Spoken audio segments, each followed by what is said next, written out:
Hey guys, this is Kevin Owens. Make sure to listen to the Wrestling POV podcast. Take it easy, guys. You know, maybe I'll end up on your show one day, who knows. But if I do, I'll probably end up taking the whole thing over and then it won't really be your show anymore. So maybe it's not a good idea, who knows. We'll see how that works out.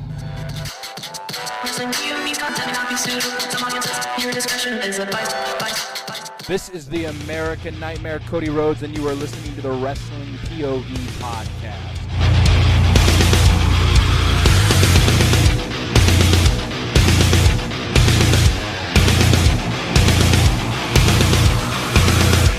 Oh, Wrestling POV podcast! Don't you dare be sour! Clap for your world famous podcast and feel the power. It's a new day listening to Wrestling POV.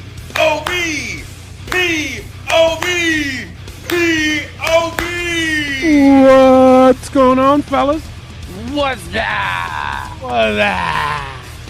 What's that?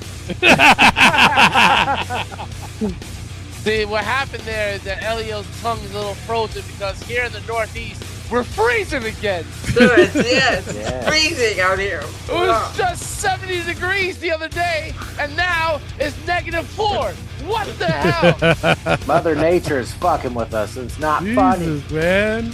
Not fair. Over here, we're like in the 80s, 90s. And shit. Shut up, Tony. Nobody wants to hear that. Speaking Yeah. of nobody wants to hear that, Clay Cummings is back from his training. I'm back. And what good was it? Because he wasn't selected to fight Brock Lesnar because Brock Lesnar is ducking Clay Cummings. That's You're right. darn right he is, You motherfucker. don't pay the $50 match. Yes, he should is. be. He's afraid. Absolutely. You'd rather Listen, take on Oba. What the hell? I've seen Clay open his fair share of Snickers bars. I've seen him. And Yeah. the wrapper doesn't even come off. He eats it whole, baby. That's right. That's how he does it. That's Yes. how I roll. Yes. Speaking of, didn't you put this on TikTok, Rick? I absolutely did put it on And, TikTok. and what happened on there? Can you tell us? It was 50-50. How fitting. How On fitting my is end as that? well. You know, They were ducking the $50 man, and look at that, because Clay was, he was down in Indiana. He was flipping those balls of hay that they got over there, and he was ripping out the Bales of hay. balls of hail, hey. He was ripping out the corn from the roots. That's My right. hands. I seen it with my own 2 eyes. We And- shucking them up here. Oh, shucking them, Yeah. shucking. He was Yeah. shucking and jiving those corn. Shucky, quack, quack. Yeah. Oh, yeah. Booker T Appreciation Week. Yeah. What the fuck is that about? Right? Like, we don't Damn. appreciate. Well, this is Clay Cummings Appreciation Week. Oh, That's what? right. What, Barry? We can't do that this week. What? But- What? Why? Yeah. Oh, we got a special guest today.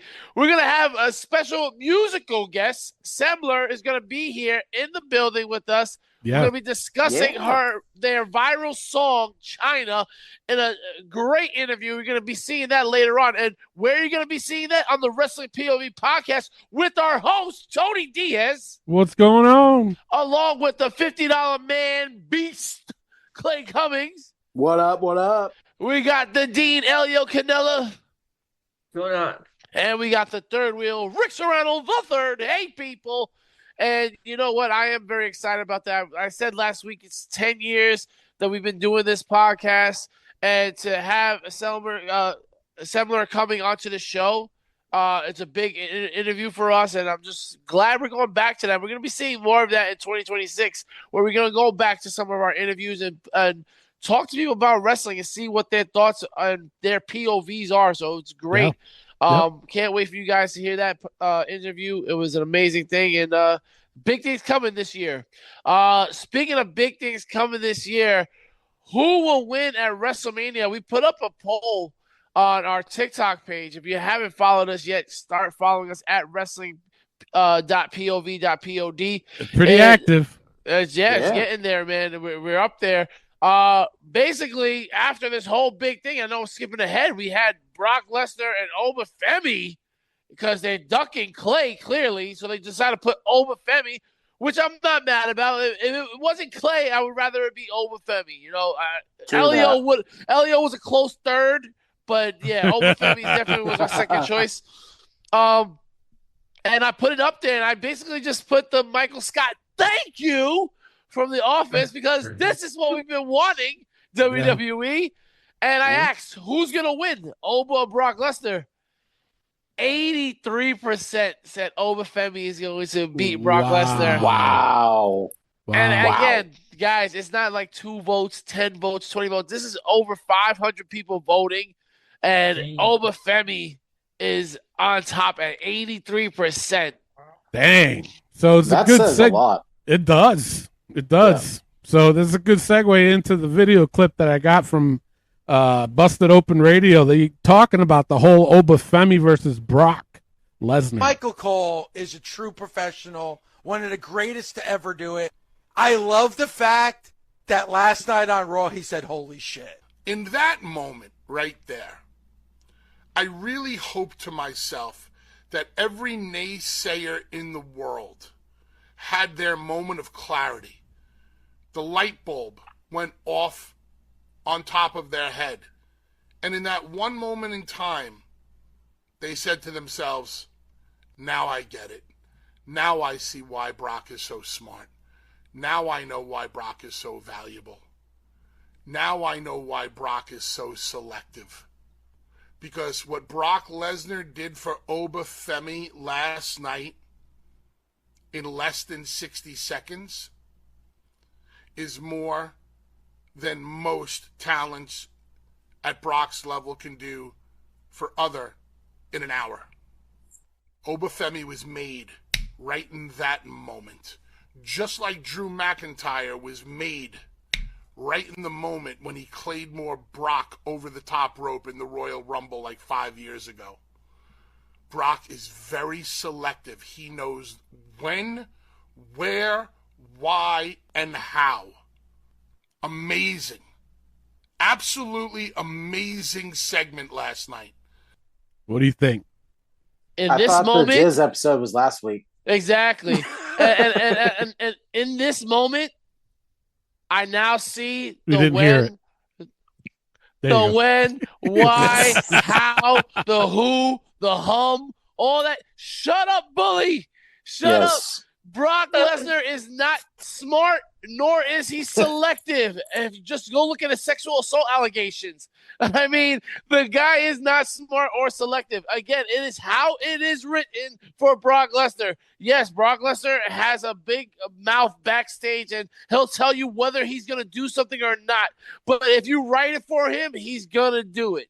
Right, because he's a professional, and that's part of the business. I hate that Bully Ray acts like these guys have some kind of pull, or they can say and do whatever they want, and it's his final decision. No, he can have it. With that aside, though, do you think that Brock gave him the rub that night on Monday Night Raw? Yes, he needed to. Absolutely Definitely. needed to.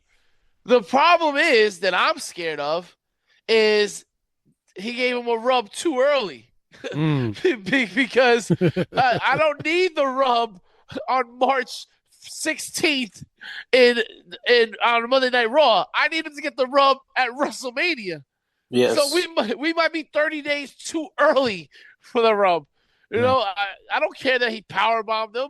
It was a great moment. The one concern that I got too is the fact that Brock, I guess, is planning on retiring, and the rumor is either, I forgot which one, is that he either doesn't want to lose until his final match or he's not losing his final match.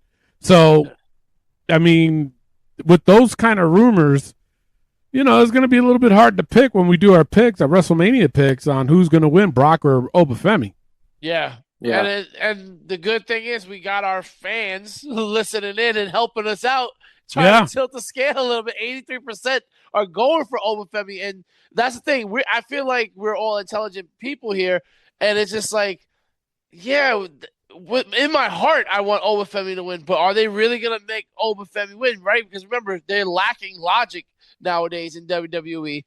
And getting back to what Dave LaGreca was saying, Michael Cole is one of the greatest of all time because he said, holy shit. That's all he says. Whenever it's something crazy, holy shit. And it's like, bro, you don't have to swear. He forces it, though. Exactly. It's forced. Yeah. It's not real. No. It's not genuine. No. Right, so it's just like, bro, like, no, I hate to say this, but imagine if Mauro Ranallo was there, how he would have sold that without Mamma Mia. Well, the thing is, he doesn't need to cuss though. That's exactly the thing with Mauro. He could have gotten that out of the way and been like, hey, gone on his thing. He didn't need to cuss. Exactly. You never heard Joey Styles cuss. Exactly. No. Oh my God. Right? Like, that's memorable. Exactly. Barry, what do you mean that I don't have to curse either? Fuck you and the horse you fucking rode on, fucking Barry Horowitz. Clay, what are your thoughts on this whole thing, like what Bully was saying? No, it's just the fact that, Brock, and like we said, Brock Lesnar goes in, does what he's told, and then leaves. He has no thought. I highly doubt he has any thought in his mind of what's going on in professional wrestling or the wrestling business in general.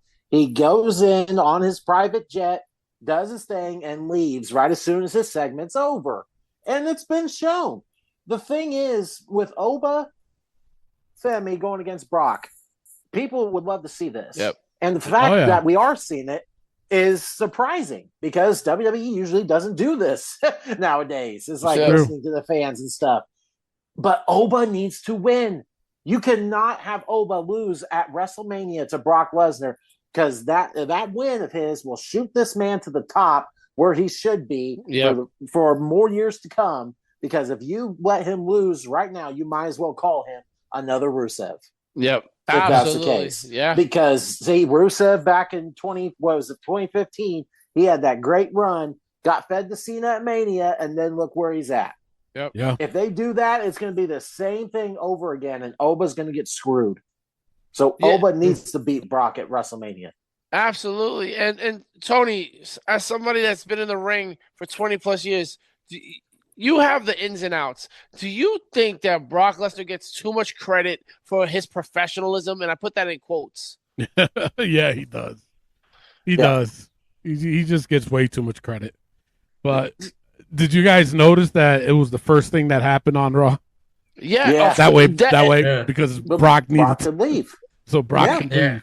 Because that's how much of a professional he is, right? That's what I'm saying. It's just, at WrestleMania, obviously the match is booked for WrestleMania. You know damn well that's going to be the first match. Yes. Just so Brock can leave. Yep. And that's not going to do anybody any favors. No.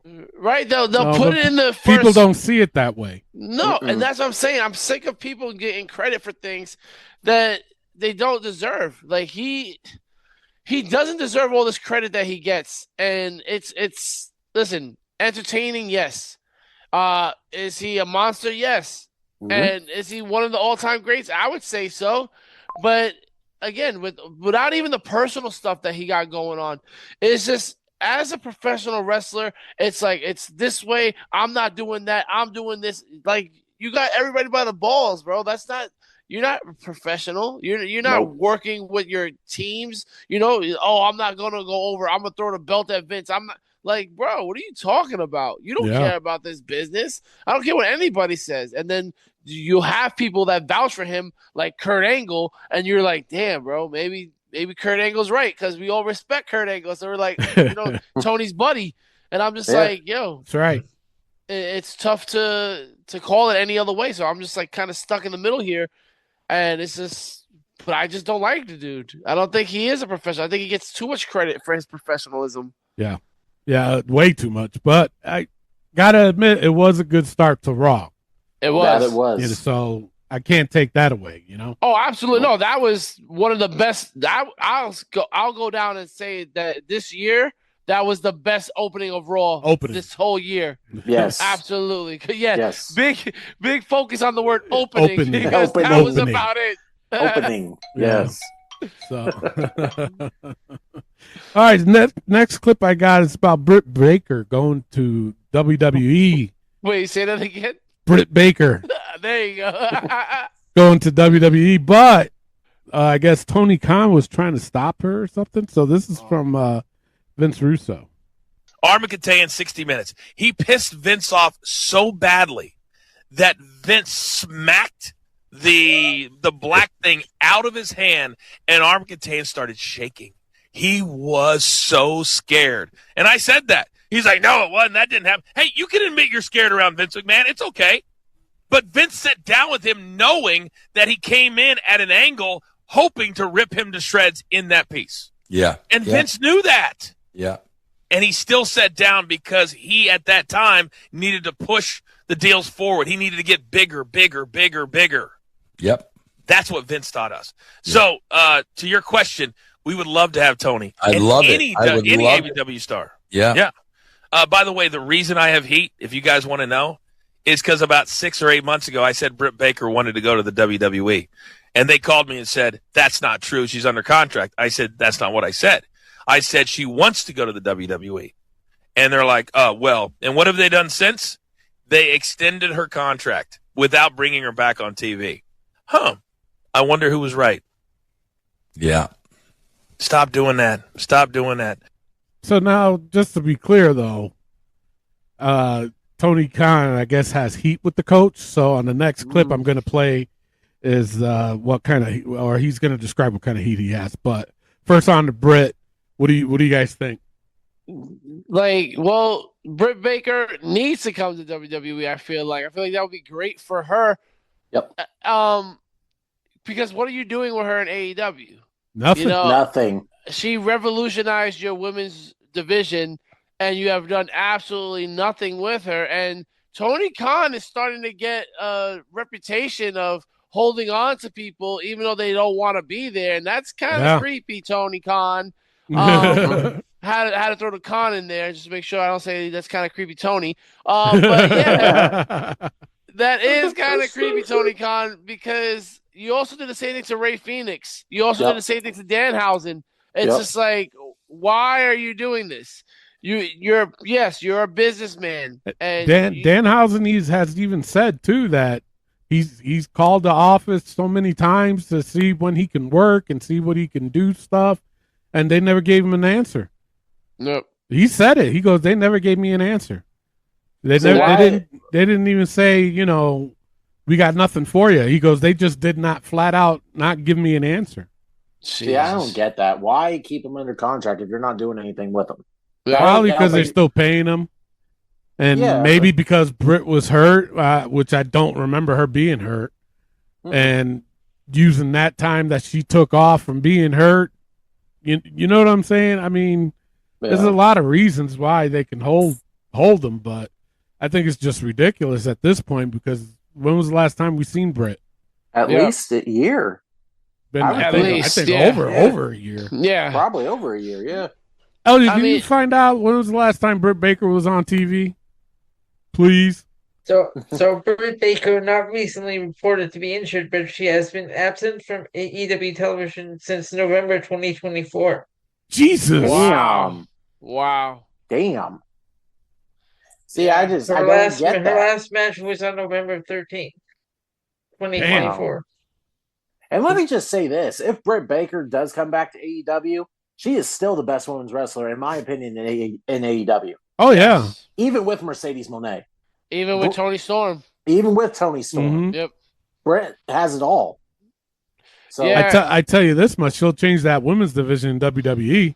That she would. I believe so. Mm-hmm.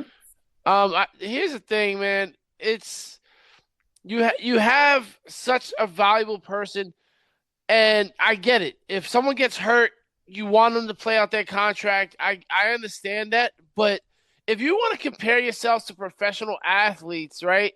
Professional athletes, when they get hurt and they're under contract, that's it. Yep. Right? Unless there's a clause written in there saying, well, if you get hurt, you got to play out, which is rare. I've never really seen that in professional sports. If a guy gets hurt, you're fucked. That's it. That's the business, you know? So this is professional wrestling. You're putting a lot of risk out there when you go out there and perform. That's why, okay, well, I want you because you don't get injured. Well, put that in the clause or put that in your contract. Well, I'm not going to pay you so much because you always get hurt. You know, make that something, but don't, oh, well, you got hurt and you were out for 3 out of the 4 years. Well, I can't control anything about that, man. Pay me my money or give me a buyout. Let me get out of the contract then. Yeah. I don't want to be. Yeah. Why would you want somebody on your show that doesn't want to be there? Exactly. You know, like Rusev eat the said shit, that. bro. Exactly. Mhm. Like, eat it, bro. My bad. You know what? I can't pay you all this money. I'll give you this 40%, 50% of your contract, 60% of what I owe you, and let's just call it a day. All right, peace out. That's it. Just negotiate it. I don't understand. It's like in a relationship. Why would you want to be with someone that doesn't love you? You know? Mhm. So it just doesn't make sense. But Britt Baker to WWE, I think they could do good things with her. Do you want to see the DDS character though in WWE, or you think they're gonna? I think it'd work. It'll work. Mhm. I mean, ask Isaac Yankem. Oh, Whoa. Yeah. Yeah. She could be named Kanye. Nothing. No, Nothing. Clay. No, Clay. Don't Come give him on. that, Clay. Yes, Don't give him that to me. Kanye, Give that to me. do not give I that will. to me. That is kind of funny. No, Clay. No. Oh my Hey. God. It's crazy because Tony even said nothing as Clay started to chuckle. Even Tony knew it. Tony's like, fuck. Tony was already messaging Barry, yo, delete that. Don't Delete that part. That's Take okay. I that got a laugh out of it. I did, yes. I needed that. I needed it. All right. So our next clip we got is the heat between the coach and Tony Khan. We have invited him ad nauseum. I have heat with Tony Khan. How do I know that? They called and told me so. And the reason I have heat, still to this day, makes me laugh. And I told AEW, if this is why Tony Khan won't come on one of my shows, I said it's the most ridiculous reason in the world, Vince. Guys, do you know, in the podcasting game, and, Coach and I are in the podcasting game. Yep. Do you know how much money is being left on the table because people don't have sense of humors? Guys, I would do a show with Dave Meltzer tomorrow. Tomorrow, I would do a show with Dave Meltzer. And do you know how many people would watch that show? But here's the problem. And Tony, I would give anything to interview with Tony Khan. Guys, here's the problem. For some reason, there's such a level of, people in the wrestling business, Coach, and I don't know why. Bro, they take things so freaking seriously. I know. And you know what? You know who that cheats? It cheats the fans. Do you guys really think for 1 minute if Tony Khan came on this show, do you really think for 1 minute Coach and I are going to be rude to him? I'll tell you what, we're not going to kiss his ass, but we're going to ask him a lot of things like, Tony, we don't understand why you do that. Tony, why the scrum? Explain to us the scrum. And I can't tell you how many times, Coach, and I'm sure you've interviewed a billion people. Mm-hmm. I can't tell you how many times when I'm with somebody that I disagree with, and then I hear their side, and I'm like, okay, I get that. I can see that. That's what's missing in wrestling. Because, my God, bro, there are people that just take wrestling way, way, way too seriously, man. Listen, we all have a good sense of humor. Yes. Humor. Why did he say humor, bro?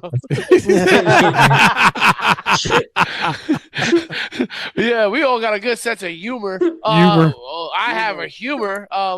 But he's right in a way. I understand why. But let's not act like Tony Khan needs to do anything with Coach or Vince Russo at that. You know, he doesn't really owe them anything. No. I think it would be smart for him to do it because he can go out there and explain and get out in front of things. So because it just seems like whenever he does an interview, it's always AEW related. But if you go out and you venture and you show who you really are right now, when you're in front of the AEW cameras, you're Tony Khan, the character. Who's Tony Khan, the man? You know, what do you think? How do you book your shows and everything? And answer those questions. Like, you don't have to go with the Coach or Vince Russo. You can go to any other wrestling podcast, like the Wrestling POV podcast. Yeah. And answer their questions, you know, on why did you do so much blow before a show? Why don't you ever blink? But why do you hug every wrestler that you find? Exactly. Why are you at every interview post-show? Like, why? Those are things that you can be answering. But Coach is getting a little bit of an attitude since being around Vince Russo. You guys picking up on that? Yeah. A little bit. Listen, I love the Coach, but Coach, you get a little bit of that attitude, a little swag going on, and I kind of like it. He's the Coach. He's got to have some swag. I definitely find it very humorous. I mean, humorous. Humorous. Oh, Lord. All right, so the last clip I got is about the WWE Hall of Fame ticket prices. The floor seats are almost sold out. Vince, this is the Hall of Fame where the biggest name is AJ Styles, with all due respect. And then you've got Stephanie McMahon. And then you've got a tag team. I can't remember who the tag team is. Vince, floor seats over $750 to the Hall of Fame. Okay, can I make another comparison? Of course. When they have the Hall of Fame induction ceremony in Cooperstown, Coach, you know how much admission is? Don't they sit on the grass like for Zero. free? Zero. You get there first, you're in, and you don't pay any. That's the only thing. You got to get there first. First come, first serve. Zero. Right? Zero, Coach. Oh my God. Come on, man. What are we doing here, man? Come on. The 200 section, if you don't want to be on the floor, $425. If you want to sit all the way up, $175. To the Hall of Fame! What are we talking about? Jesus. That is stupid. It's so dumb. Stupid. What are we doing with these prices? First of all, let's put some respect on Demolition's name. Right. It's been years. Some tag team. It's not some tag team. It's a team I grew up watching. Axe and Smash. Thank you very much. There it's you a go. tag team that should have been in years ago, and now they're finally getting their flowers. It's some tag team. What?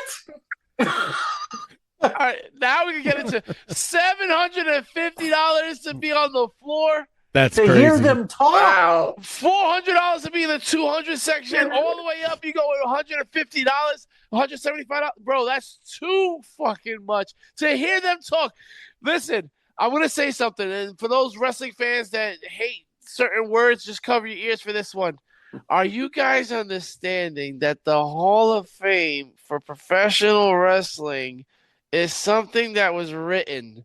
The people aren't really winning all of these matches. They are pre-scripted. You know what I'm saying? They were pre-written. It's kind of not real kind of thing, Hall of Fame kind of thing.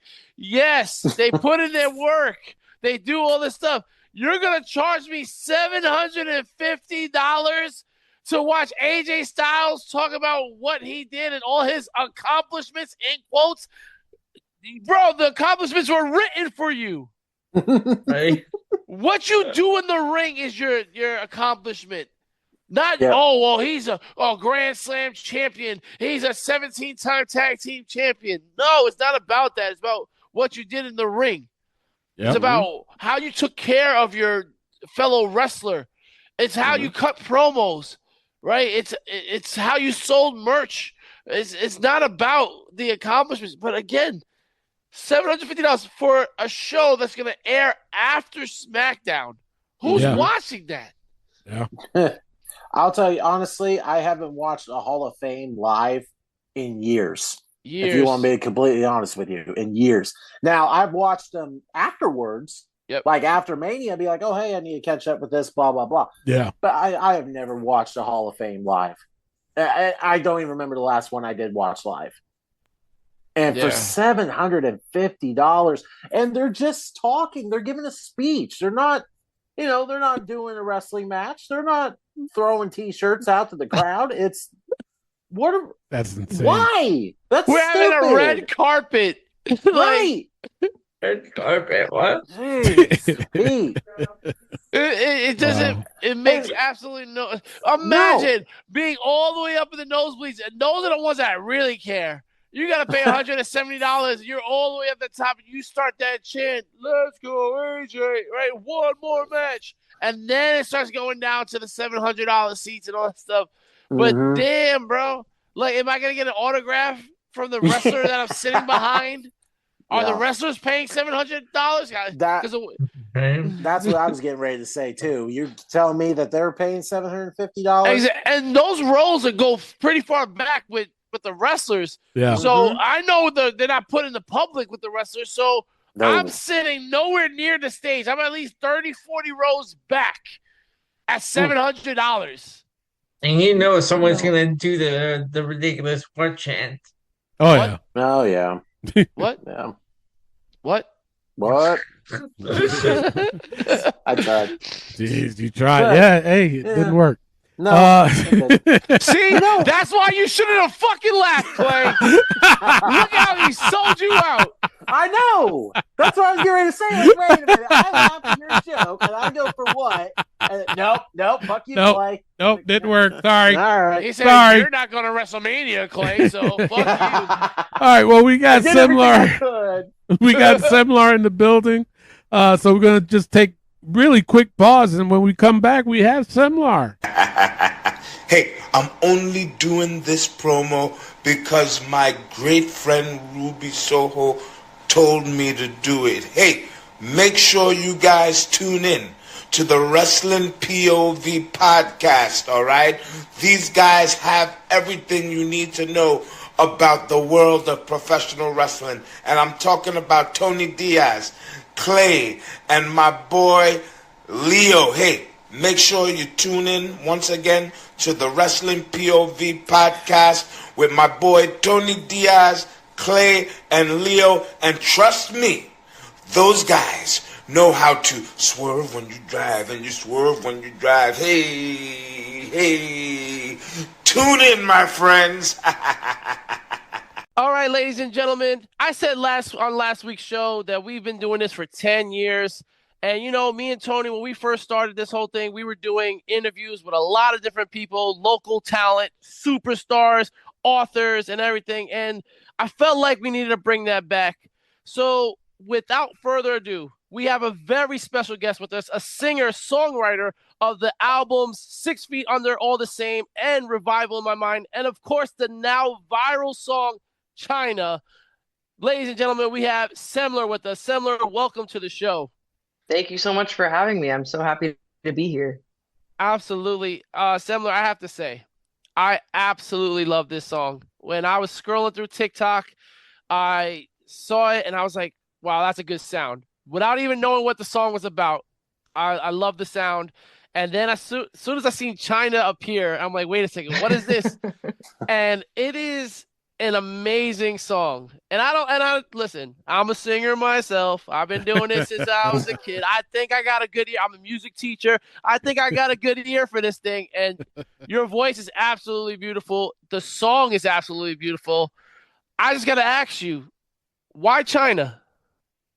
Well, I've been a huge fan of Chyna. I mean, I don't know. You'll be hard pressed to find a wrestling fan who doesn't love Chyna. I've found since putting out this song, it feels like that's sort of a widely agreed upon thing.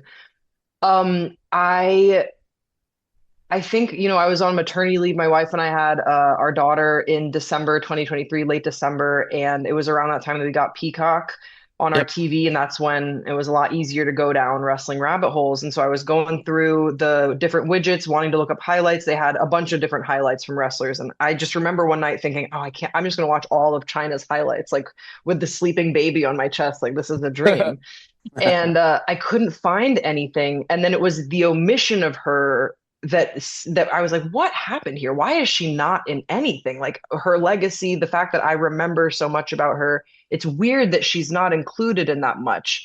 Or at least just like not on any of the promotion or ads for Attitude Era type stuff. So that's what eventually I learned more about her story. My wife got me her autobiography, and like my heart just went out to this person. Yeah. And then I remember talking about it with a lot of my friends, and a friend of mine who's another songwriter was like, "You're going to write a song about her." And I was like, "No, that'd be so weird. Like, who would get, like, that's so strange." Yeah. And then probably a year after that, I was outside on my deck, and I hope that she would love this. I was lifting weights, which I don't do very well or that often, but I was truly doing like a chest press.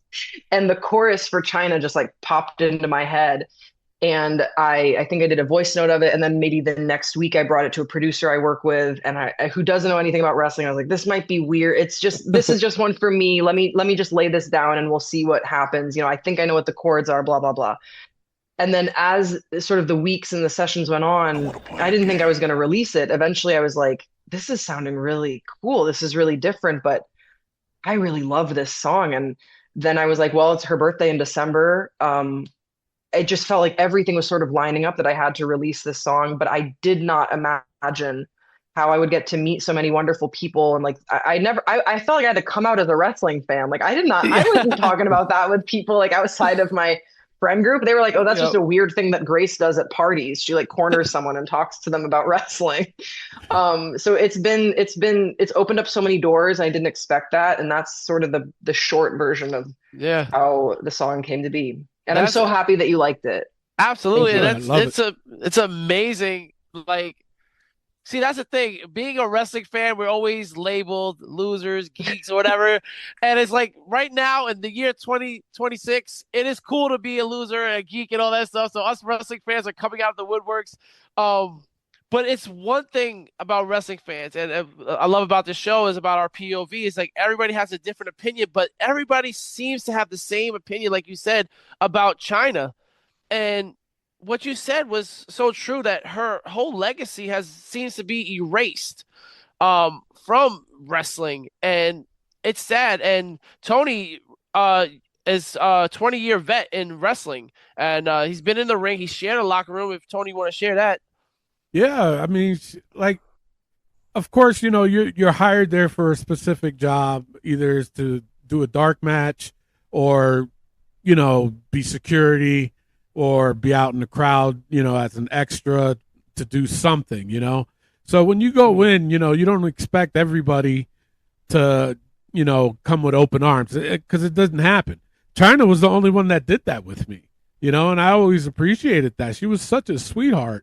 And when I was leaving, when they said they didn't need me anymore, she was the only one that came up to me and says, "Come on, let's take a picture real quick." And that touched me, So I like the fact that she, went out of her way, for us little guys, we were the little guys, to, just make me feel welcome. And she always has a special place in my heart for that.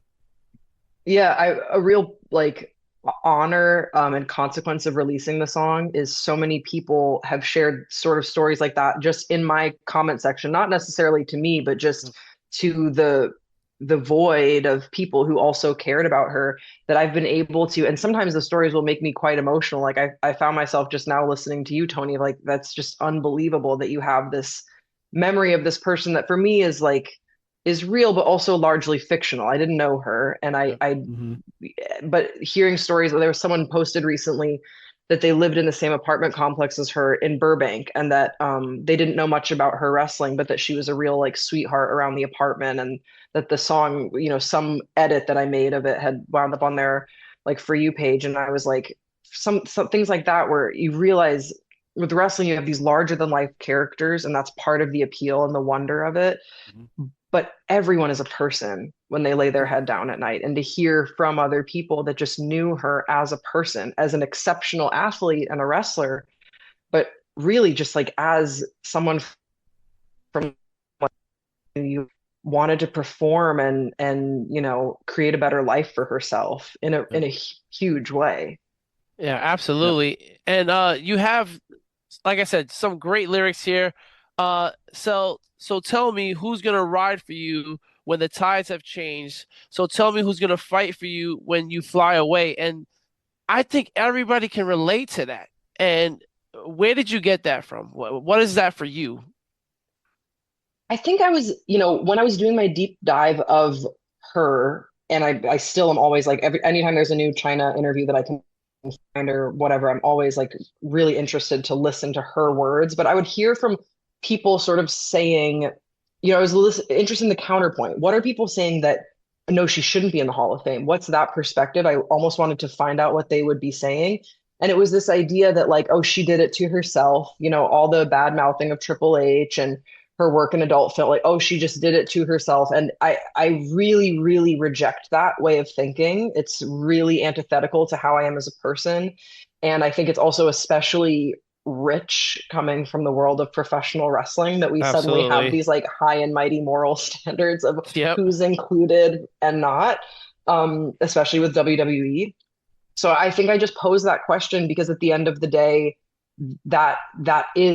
that's true for all of us. Whatever you've done in your life, who will be there for you, good or bad. Yep. And that's in the second chorus, it's different. It's who's gonna I think it's like who's gonna ride for you when you're old and strange, which is sort of allowing the Yep. fact that I'm not saying that all of her behavior was above board all the time, that she didn't slight people in ways that hurt them while she was living, but don't we all deserve grace in this life Absolutely. for when Yes. we err and mess up, when we're in the throes of addiction? God help us all that we should be more merciful to each other than some people feel free to be. And it makes me so mad in my comment section when people will be cruel to a person who's no longer here to defend herself. Who are your advocates when you aren't here is the question of the song, I think. And for some reason, I don't know, I feel quite tethered to this cause to get her in the Hall of Fame. I would like to, it'd be an honor to be an advocate for such an upstanding person.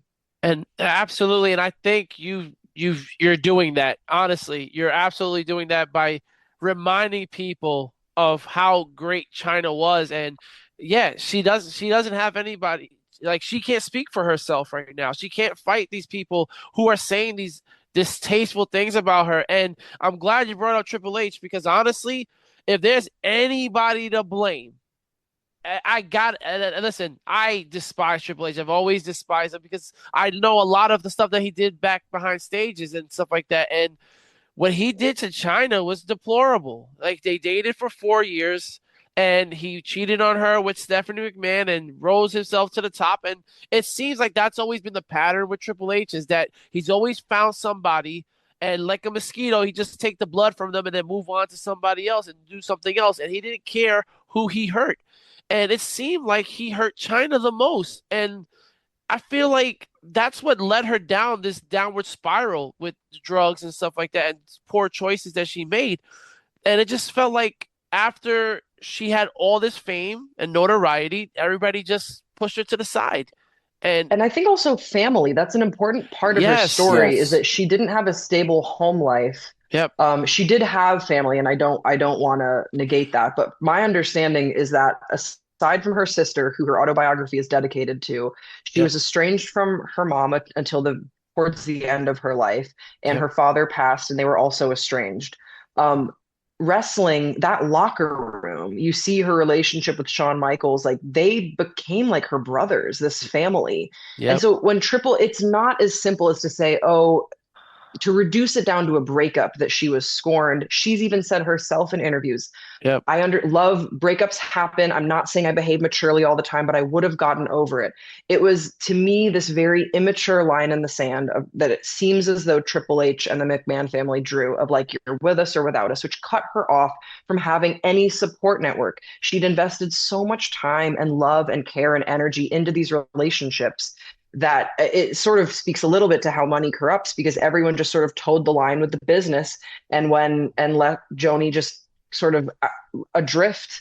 And I can only imagine how destabilizing that was, disorienting, and just feeling so totally worthless, you know? And I do think that the decisions that you make in duress, I hope we can be more gentle we've all made decisions under duress that you're not proud of.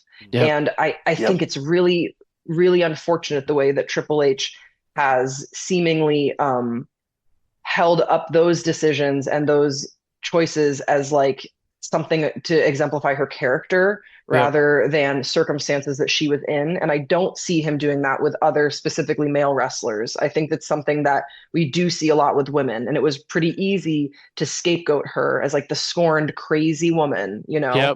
And it's very sad. And I'm extremely disappointed in Hunter, to put it lightly. I'm disappointed in you. Listen, right now I'm being calm about it. Normally I go crazy on Triple H and the way I just can't stomach the man. He's always left a bad taste in my mouth. And like you said, when you see somebody struggling, that's a cry for help. And a lot of times people just say, oh, God, look at them. They're a drug addict and she does pornography and this. But nobody sees that as a cry for help and no one tries to help that person. No, instead, we put Sean Waltman with her, the 1-2-3 Kid X-Pac, which was the worst decision, I feel. And that just made things even worse. And he came out on top. And she came off as even now, she's a drug addict and scored X even more. And they paid for his rehab, is my understanding as well. The double standard with those two is pretty glaring. It's very blatant. Yeah. And it's terrible. And now like we're at WrestleMania season. We're talking about Hall of Fame. I'm telling you right now, I would be so upset if they put her in this Hall of Fame class because you have Stephanie in there. And I just don't think that's a good mix. Also, you have people like Stephanie McMahon, Triple H advocating so many years afterwards saying, yeah, Chyna would be good to be in the Hall of Fame. And it's like, dude, like you literally went on TV and you went on the airways and you said, well, she did pornography, so she shouldn't be in the WWE. But did you forget that you had a live sex scene with Edge and Lita on Monday Night Raw? Like, where are your morals at for that? Yeah, I think a lot of it makes my blood boil since becoming a parent. You just sort of get a new perspective. So I knew that some of it was true, but that Triple H is like, well, I have 3 daughters. So it's important for me to throw this woman under the bus. Like it made even less sense when he's like, what are they going to Google when they look up Chyna? I'm like, sir, what are they going to Google when they look up their father? Yes. You know, and again, I understand that as times have moved on from the Attitude Era, I'm not trying to defend them, but they are where they are. There's certain storylines that like, it's when you tell someone you're a fan of wrestling and then a certain storyline comes up, you're like, oh yeah, bad. No, let's just fast forward through that one. So I know, like, I understand that, you know, he was also person, an actor of his own time. But then why is Chyna held to this standard that you don't even adhere yourself to? And there's no level of accountability. I think what's rich to me too is how many people that are watching today watch for the women's division because their storylines are incredible. The way they commit to it, the tag team division for women right now is unbelievable. And Hunter and Stephanie sort of like toot their own horn about that, which I think I try to be so objective here. It's hard. Again, like first, okay. And also I think part of tooting your own horn would be to hold yourselves accountable on the legacy that you built, which is not unmarred, which is not without controversy. And this is, I think, the most glaring controversy. People that don't know anything about wrestling know about Chyna. Even if you don't know the name Chyna, if you put her image up there, they're like, oh yeah, I've seen her before. She sort of became an archetype for strong women. And like, she just created a mold that didn't exist before. The fact that she's not in the Hall of Fame, those points of fact alone, when you tell a non-wrestling fan, to me indicate how out of touch you are with anything that you could do to grow the business. I mean, I see them doing it sort of like retroactively and implicitly with Rhea Ripley, but I still think that you have to honor history in order to move forward completely. Absolutely. Absolutely. And let's go into that. We have Chyna. She's the only woman to ever win the Intercontinental Championship. She was the only woman to ever appear in the male Royal Rumble and eliminate somebody. Like she was a big deal. And this is the line, Semler, of your song that absolutely breaks me every time, and I'm already getting teary-eyed just talking about it. It's oh God. She never see she never drove the road she paved. That kills me because it's so true. And when you die, that's it, right? It's over. It's like, and like you said, she's changed so many people's lives and she's done so much for this business. And for her not to be able to witness and get the appreciation for what she did is so sad. And as a musician myself, as a singer myself, as somebody that just loves music, I love being able to feel like this when I hear lyrics like that, when I hear music like that, because it just reminds us that we're all human. We have feelings and we do have love and care in our hearts. So I appreciate you for that. So I guess with all that, my question is, what women do you see that remind you of Chyna today? What women of today? I got chills when you asked me that question. Yes. It's the thing I get so excited about because I do have a toddler and she loves wrestling. And I see Chyna in so many of the women in the division today. And I think about how proud I think she would be to see the contributions of Rhea Ripley, Raquel Rodriguez, Charlotte Yes. Flair, when you think of like the muscle. Yep. But I also think that like in the sort of like charm and spirit of like AJ Lee, I see, and like sort of like AJ Lee has this like this tough way of like she just takes it there, you know, and she kind of almost she goes ahead and then knows that like the progress will follow, and I see that a lot in Chyna's legacy as well.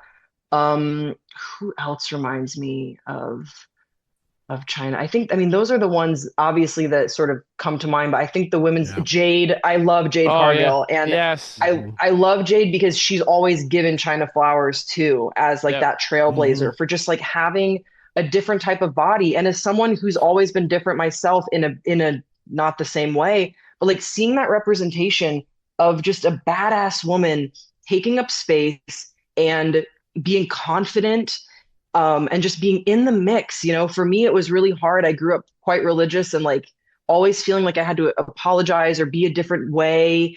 And it was really inspiring for me at a really young age to see someone like Chyna that you didn't see her apologizing for the way she was built. She was proud of it. Oh, yeah. And it takes a lot of guts to do that first. We see women now that are so proud of their physique, you know, doing the ESPN body issue or just showing off their bodies on Instagram or in the ring, their physicality. Oh my gosh, Bianca Belair, right? Like you see these women that are exceptional and they're so proud of it. But that is because of the contributions of someone like Chyna.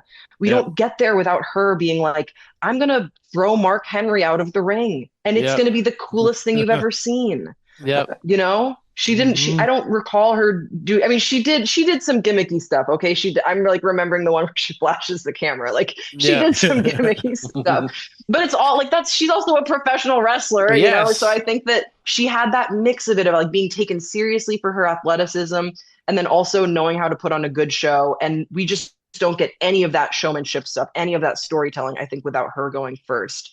Absolutely. And I honestly, one of my favorite things about Chyna was when she was paired up with Eddie Guerrero, because I felt like for the first time she was seen as somebody that was beautiful, you know, because so much for so long it was, oh, she's this big, bulky woman, but she's not really a woman kind of thing. And it was like, wait a second, no, she is a woman. She actually is really beautiful inside and out. And I feel like Eddie Guerrero helped bring that out of her, and you can see that she started becoming more Joni than Chyna, and that was just a beautiful moment there. Their chemistry, I can't remember which WrestleMania it is, but I would recommend your listeners to check it out. It's when they're in the won't they stage. They haven't gotten together yet, but it's probably like her second to last WrestleMania. I can't remember which number. That match is really fun. The athleticism of them both when they work together was unbelievable. It was just so Yeah. cool. Eddie was so incredibly talented.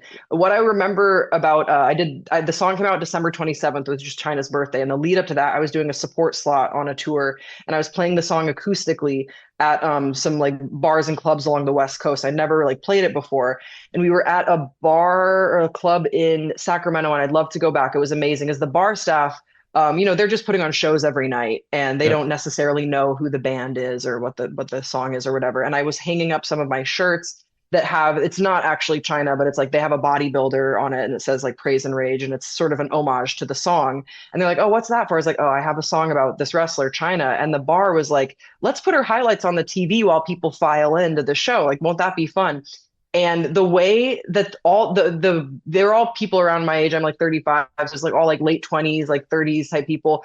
And they were like, "Oh my gosh, she was beautiful." Like people are like, "She was beautiful." We're like, were we gaslit into thinking, were they presenting her as that she was not stunning? Like this is a stunning performer. And it was nice to like see that consensus again of like, yeah, she was filmed with the lens of Vince McMahon. But when you have an Eddie Guerrero in the mix, you're like, oh, no, she is something. Like she has that star quality. You know, she didn't have like Instagram face. Like I think it's unfortunate sometimes when you see that with wrestlers these days where like you look like everyone else. Like you have Instagram face. She had a different look, and that is what set her apart. Absolutely. The original Mamacita. Exactly. Yes. The original mommy over there. All right, I gotta hit you with this. Your Mount Rushmore of women's wrestlers. What is your Mount Rushmore of all time? Of all time. Well, yeah, Chyna for sure. Okay. Everybody's spot is Chyna. Yes. Yep. Chyna. This is a really tricky question. I always wonder when how do they do this on the spot? Okay, let's go. Chyna. Toni Storm from AEW currently. Okay, absolutely. Because having an out and proud like queer wrestler is very exciting for me. Yes. Io Sky. It's my daughter's favorite. So I gotta go up there. And let's go Rhea Ripley. She's very fun. The last two are my daughter's favorites. I feel strongly that I must. All right, so we'll go with that. That's awesome. That's a good list.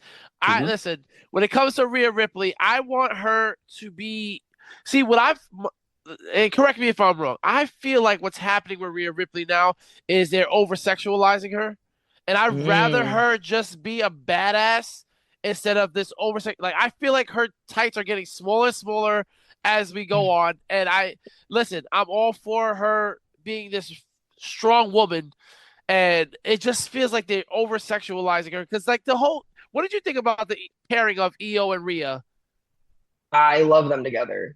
Okay. Do you not love them together? So I don't, because that's so crazy to me, because that's so popular in my world. Yes, in my world, those are the only fan edits I'm seeing, pretty much. And everybody loves it, and I get it. And I've always had this difference of opinion where I feel like Rhea overshadows Io, because like this past week on Raw, Io had a great time by herself, and I was like, that's Io Sky. I feel like they also, there's like a sexual kind of tension between the two. I don't know if I'm over. Again, that's not something I'm going to be complaining about. And I love that. And I absolutely love that. But for me, it's just like when I see Rhea Ripley, I just see a badass, and I just want her kicking ass and taking names kind of thing. Io Sky, I want her flying through the sky, doing what she does best. And I feel like when you put them together, you limit what they can actually do on their own. I agree with you somewhat, because I was very surprised that they've gone all in on this tag team pairing, because it just seems like they should be rivals and not, because they're just so good. It feels almost like having an all-star team in the tag team division in a way that's like, well, yeah, of course Io Sky is going to beat Alexa Bliss. Like, and I love Alexa and Charlotte as well, but like, it sort of was almost too stacked. So that was my main gripe with it. But I think that the two of them, because they came up together, I think that they have such chemistry naturally with each other. And Io currently needs a little bit of help with promos, that it made sense to pair them together. But I agree with you that like they are both so good. It feels weird that like telling people like, oh yeah, the best women's wrestlers are our tag team right now. They're like, oh, is that fair? I'm like, there are no rules in wrestling. No, it's not fair. Like, there's no rules in wrestling. I mean, I love Kabuki Warriors. I'm like, but are we really? Like Asuka's incredible. It's very, very cool. But you know who's going over. Like there's really not a huge question about it. I think I will be, because of their chemistry, quite sad though when the inevitable breakup of the team goes down. I think that will make me sad. Yeah. Well, another thing that makes me sad is Bailey. What are your thoughts on the treatment of Bailey? Oh no, not that Not face. good. Yes. Well, no, I love Bailey. I don't know what's going on. I love Bailey. You scared me. No. I don't know.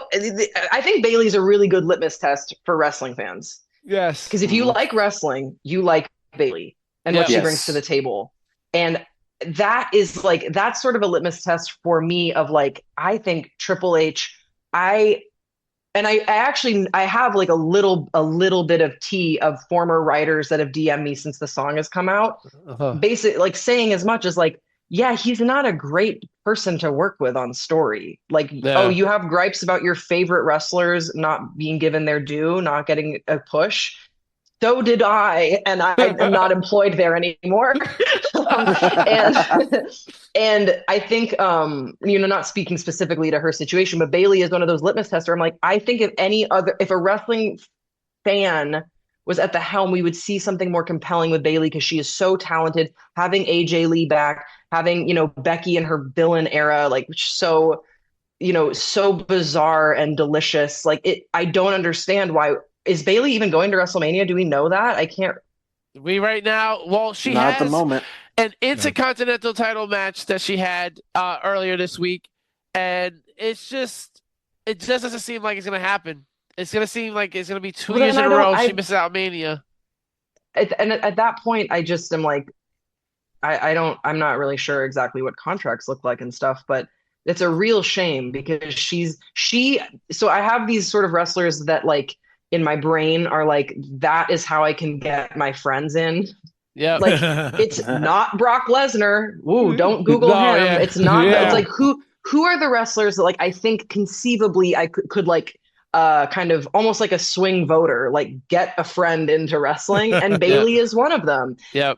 Because she's extremely likable and charismatic and excellent at what she does and really good in a team and fun to watch. And, I just don't know I don't know what they're doing with her, but I'm a fan and I wish her very well. I hope that something gets figured out.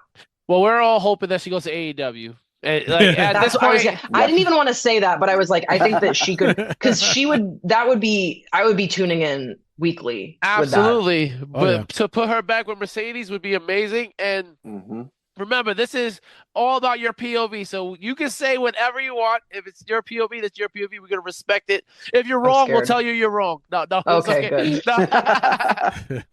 It's just what we do. WrestleMania 17, we had Chyna with this amazing entrance where she wins her title. Unfortunately, it's her last WrestleMania, but I think it's one of the greatest entrances ever with the bazooka. She looked phenomenal. I felt like she just tore away from the all black. She came out with this beautiful purple outfit. She had the curls, everything going. What did that mean to you, her winning that title? I watch her matches back all the time, but I always love to watch her last WrestleMania. It's almost like this farewell that she didn't know was her farewell. I like looking at what the belt looked like before it became a Divas belt. Her confidence, but it's a little sad to watch because within months of that win, she would be off our television screens, sort of unceremoniously removed from any storylines, and then ultimately erased from the history books. At least they're trying to, it seems.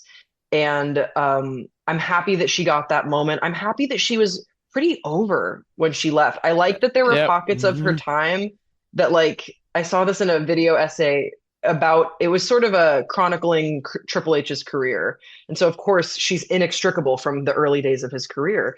And the person was pointing out, and they this is someone who watched like hours and hours of wrestling and, was compiling all this stuff. Like Chyna was more over than Triple H at many points in time. And I think that WrestleMania Her last WrestleMania was one of those times, and everyone was so happy to just see her like slouch over Ivory and win. And wait, was it Ivory or was it Lita?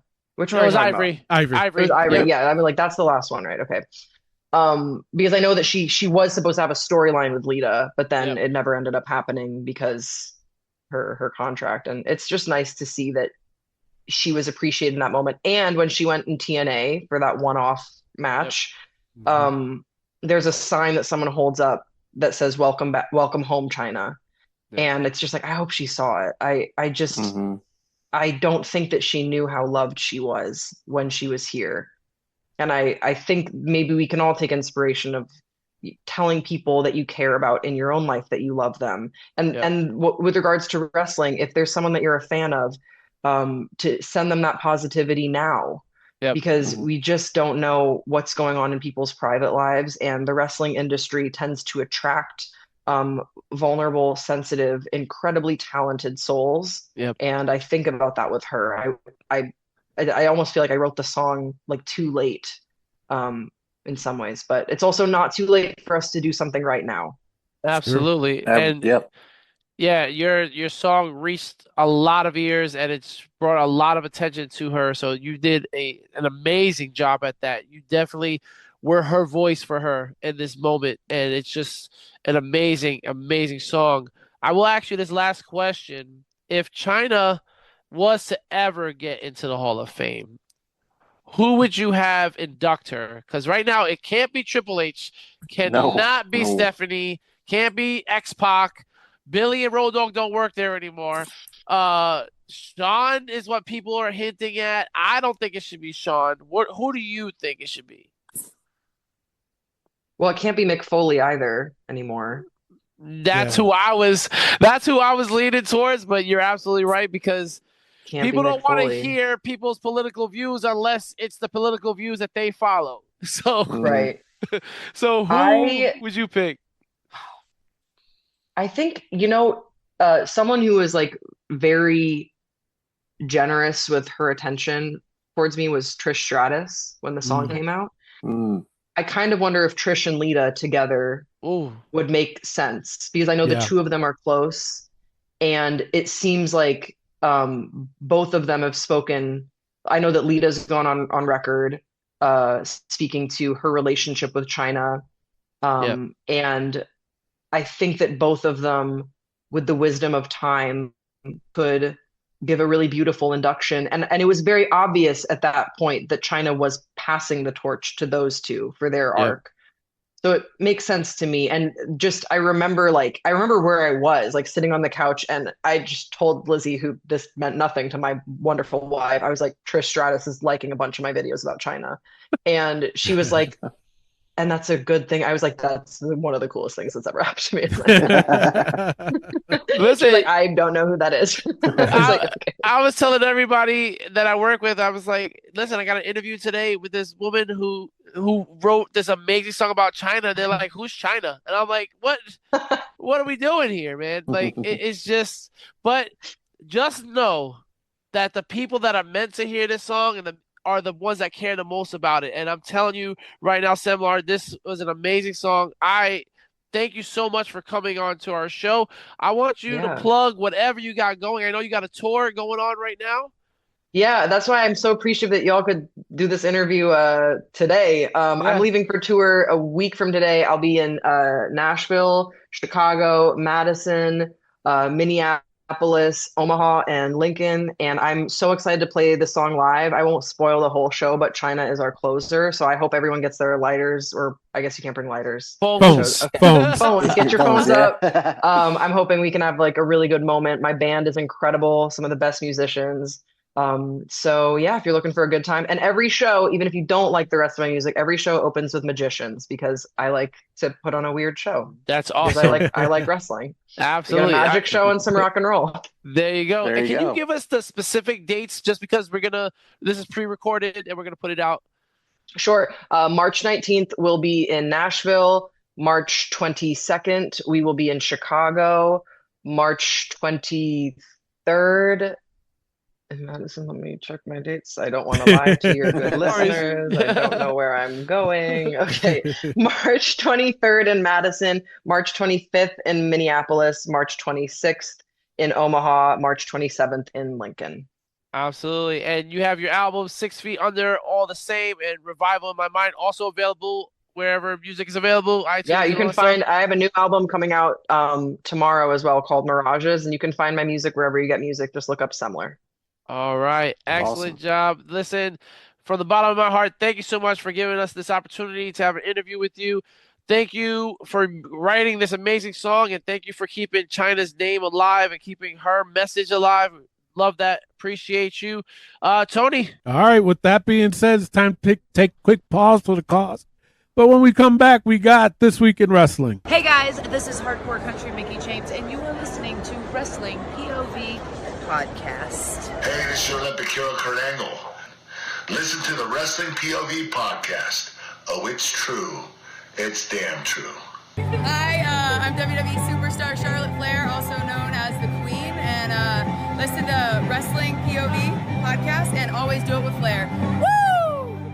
What's up, wrestling fans? It is yours truly, Ruby Soho, and you're listening to Wrestling POV Podcast with the man, Tony Diaz. What's going on, y'all? This is JC Mateo, and you're listening to the Wrestling POV Podcast with Tony Diaz, Rick Serrano, Clay, and Elio, New Mexico's #1 wrestling podcast. We're back in Fan Wrestling POV every Friday on iTunes, Spotify, Podbean, iHeartRadio, TuneIn Radio, and Amazon Music. And now, Tony, it's time to get into AEW Revolution and This Week in Wrestling. All right, let's get right into AEW. But before we get into that, I have to say thank you so much for this interview.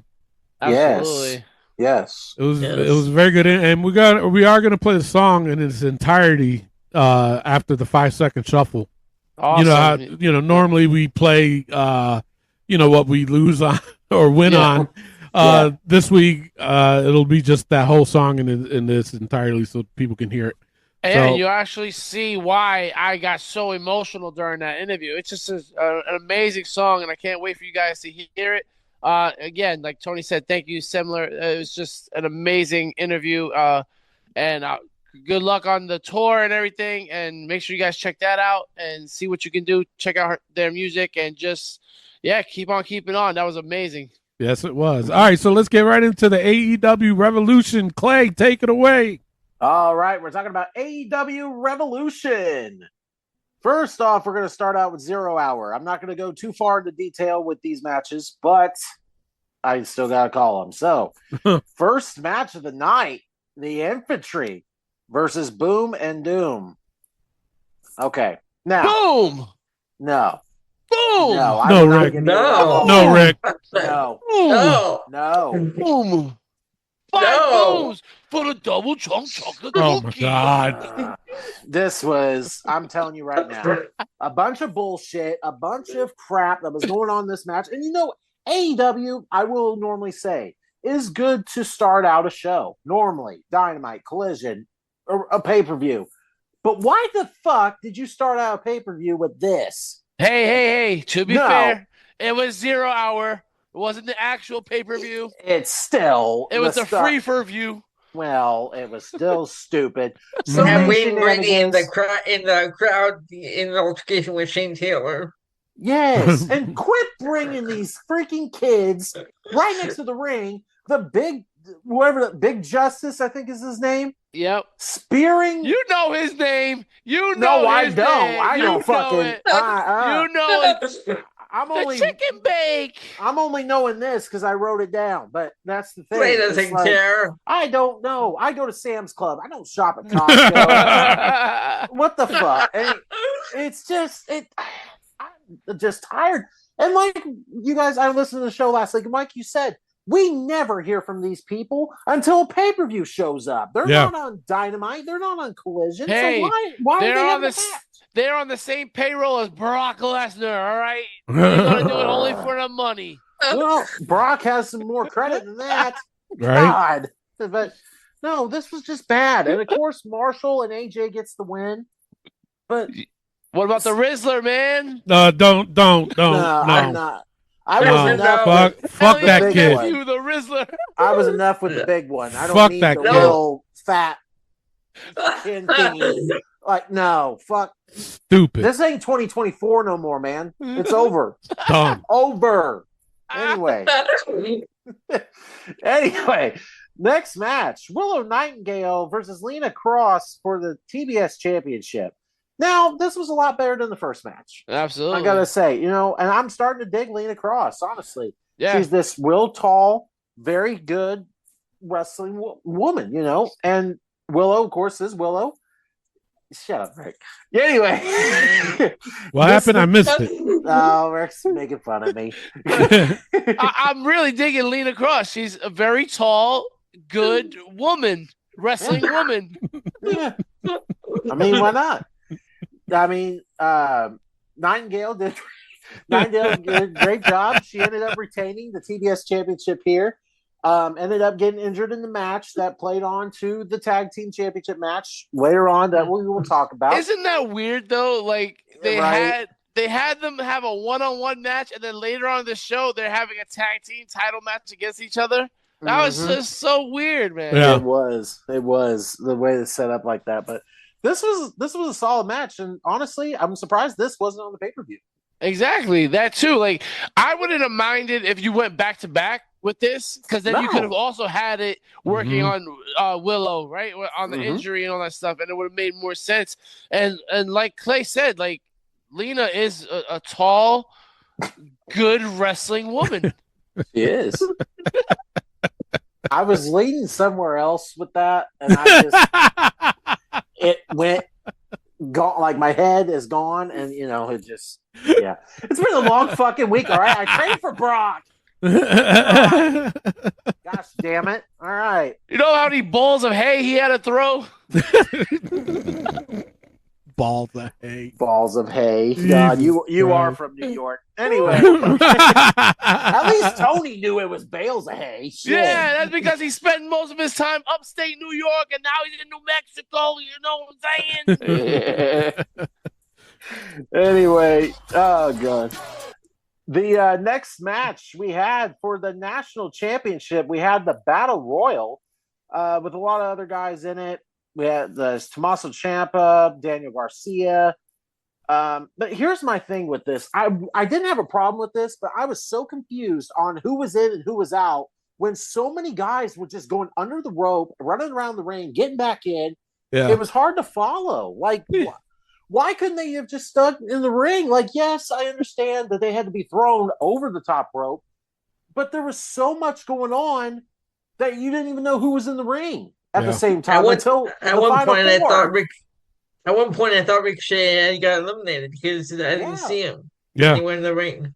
Well, this is one of those things where when you step out of the rules or you read between the lines, well, it says to go over the top, not so if you go under or in between the ropes, you're good. And I think it was Jerry the King Lawler that did it first, where he went under the ropes because of Jake the Snake or whatever. And it was like ever since then, now we keep finding these moments where, they went under the ropes. Stone Cold Steve Austin did it where he fucking fought around the arena and still fucking won the Rumble. And it's just like now we're getting to a point where, all right, we're getting carried away with it, where we're just blurring the lines. Listen, you get out the fucking ring, you're out. That's what it should be now. Let's just stop doing that nonsense. But you're talking about going in and out of the ring. They had a fucking pony. My Little Pony was in the fucking ring. Leo Rush. What the fuck was he doing? What is that? I have no idea. No idea. I mean, I kind of think it's cool, but then I'm also like, this is the moment where if I invited a friend over who's a casual wrestling fan and we're watching professional wrestling, now you got Leo Rush prancing around like a fucking creature of the night. And I'm just like, dude, it's not always like this. It's not always like this. But in this match, though, I did like the ending with Jack Perry and Ricochet duking it out, going like that. And you know what? I wouldn't have been mad if this was just Jack Perry versus Ricochet. Yes. For the national championship. You had that rivalry going, and then it just went away. But then you had to throw everybody in there to get into the pay-per-view. Respectable. I understand that. Everybody needs a spot on the card. But the ending was good. Jack Perry is your new national champion. See where he goes. Like, I'm interested in this new Jack Perry. Like, Yes. the heel version, when he was TNT Championship, it just wasn't him. Yep. You know, I don't think he was ever born to be a heel. You win in his hometown of Los Angeles, had his mom and sister in the crowd. Yep. Let him run with it. Yeah. Let's see where it goes. And So, it's crazy because we had no clue who was going to be in this match. No. And we all picked either Jack Perry or Ricochet. So it's kind of cool, but then it's also like, oh, well, it was also kind of predictable that Jack Perry and Ricochet were going to be the final two to win this match. Yeah. So, but it was like you said, it was a good time. What did you guys think about it? Like starting on 0 hour and then blending into the pay-per-view. He's been doing that a lot lately. I don't like it. Yeah, I don't like it. No. Because you're in the match. I can imagine it was Perry, Ricochet, and like 2 or 3 other guys in there, and the fireworks are going off and the lights go off as the match is going. Why are you doing that? Yeah, it throws the main show off. Yes. It is. I don't want to call it dumb or anything. I want to say it's interesting. It's just one of those things where it's like, all right, if you're watching it for free, you just got a Willow Nightingale match for free, and it was a pretty decent match, a pretty good match, you know, with the tall, good female wrestler woman.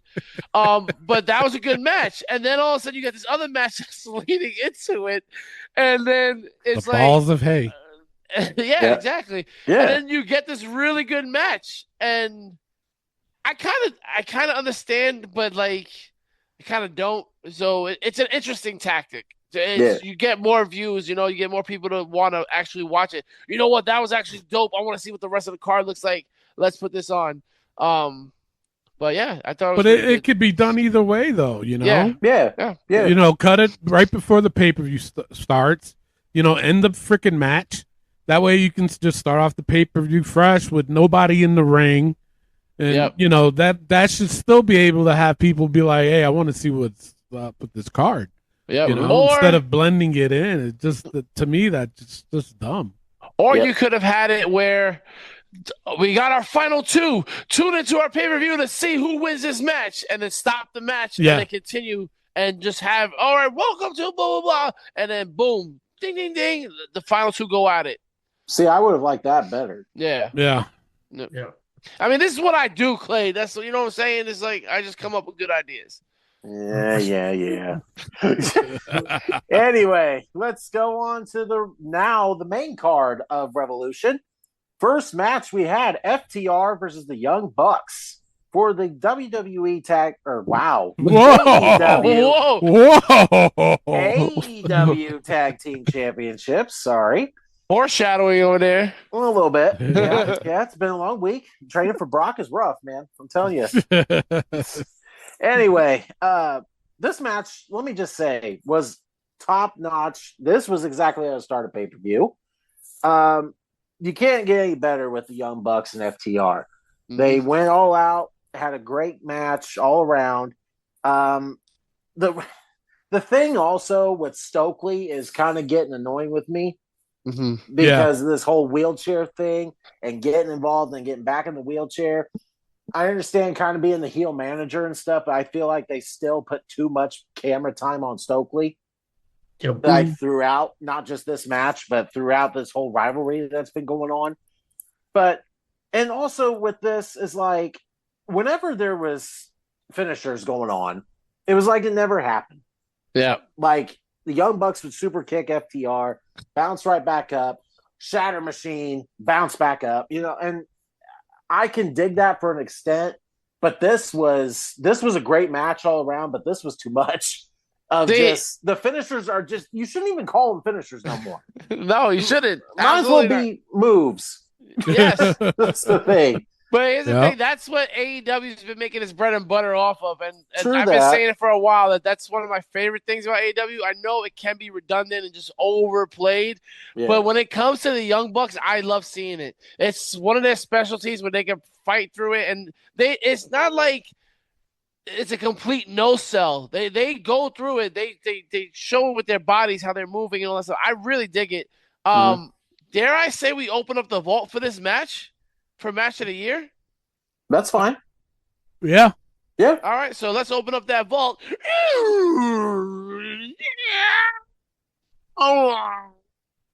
All right, so FTR defeating the Big Young door. Bucks at Yeah. AEW Revolution. Well, not as big as the good female wrestler, big, but tall. That's right. You know, That's it's just Or the big, balls of wide. hay. All the Yeah. balls of hay. It's just, you know. But But yes, FTR defeating the Young Bucks will be inside our vault for match of the year. Make sure you guys Yes. check that out at the end of the year as we make our votes on which match will win it all. But yes, this was a great match. And then we had a big return, Clay. that we did. As the match was going to be done, FTR celebrating the win, making fun of the crowd, lights go off.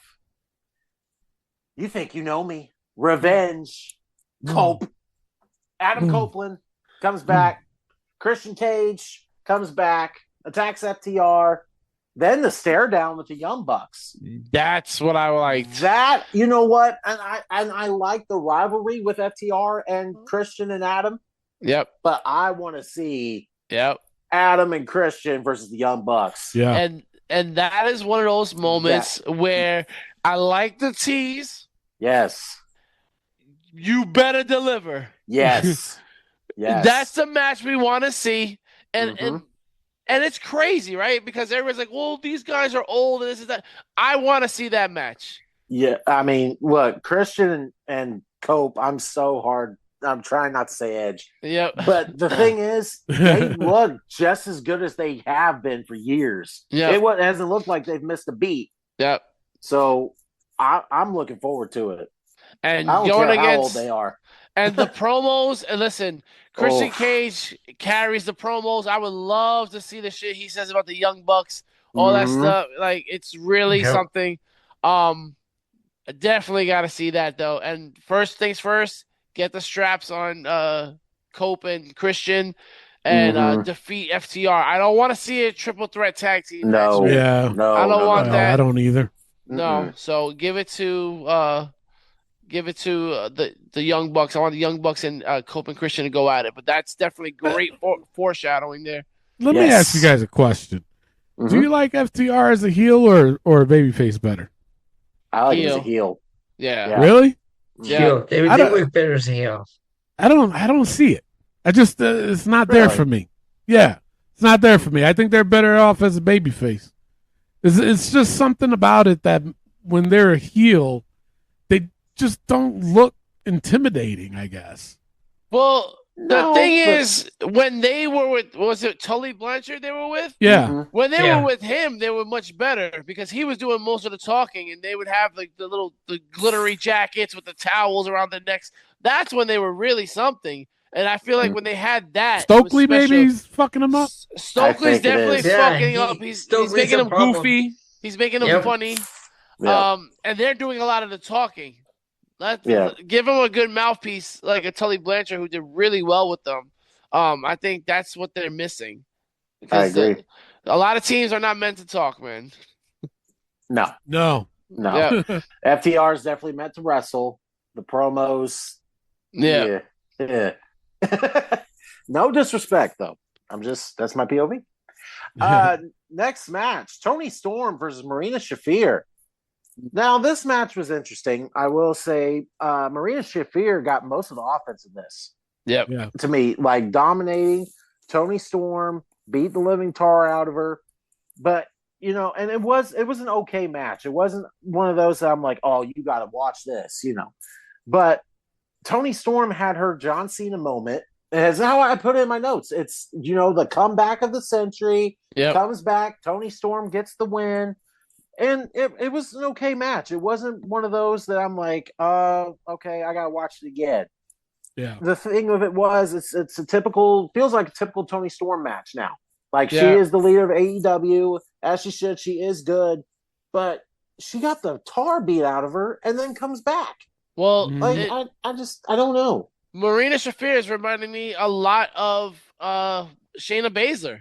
right? Yeah. Like they're doing the same thing that they did with Shayna Baszler, where she's always on TV, she's always in these high quality matches, but she's never winning. No. So it's just like you know Toni Storm's gonna win, but now like this, like you said, it was a John Cena style match where she's getting her ass beat the whole match, and all of a sudden out of nowhere she comes and gets the win. Yeah. And then what doesn't make it any better is that you have this person come at the end. Go ahead, Clay. So as we're getting the match done and over with, Toni Storm celebrating her win up on the ramp, doing her little, backstroke, swimming, whatever you want to call it. That was funny. It was. And AEW. Then she set up like the Undertaker. Yeah. Then AEW turns to the ring. And who comes in the ring? Ronda Rousey. Ugh. I'm like, what the fuck is she doing on my TV right now? Mm-hmm. Why in the world is this woman back in professional wrestling? Mm-hmm. I don't care where she is in. New Japan, AEW, WWE, I don't care. This woman does not need to be in a professional wrestling ring, period, after all the bullshit she has done over the years. Mm-hmm. And she does not respect the business at all. No. No. And now you're teaming with her with the Death Riders and Marina Shafir, and the thing was, Toni Storm smiled, went back to the ring, got face to face, and then here comes all these security guards like it's some big brawl's about to happen. Yeah. And neither one of them led a punch, and Marina Shafir knocks the crap out of Toni Storm, and then they go off into the night. Ronda Rousey and Marina Shafir. And it's kind of interesting that she signs with AEW.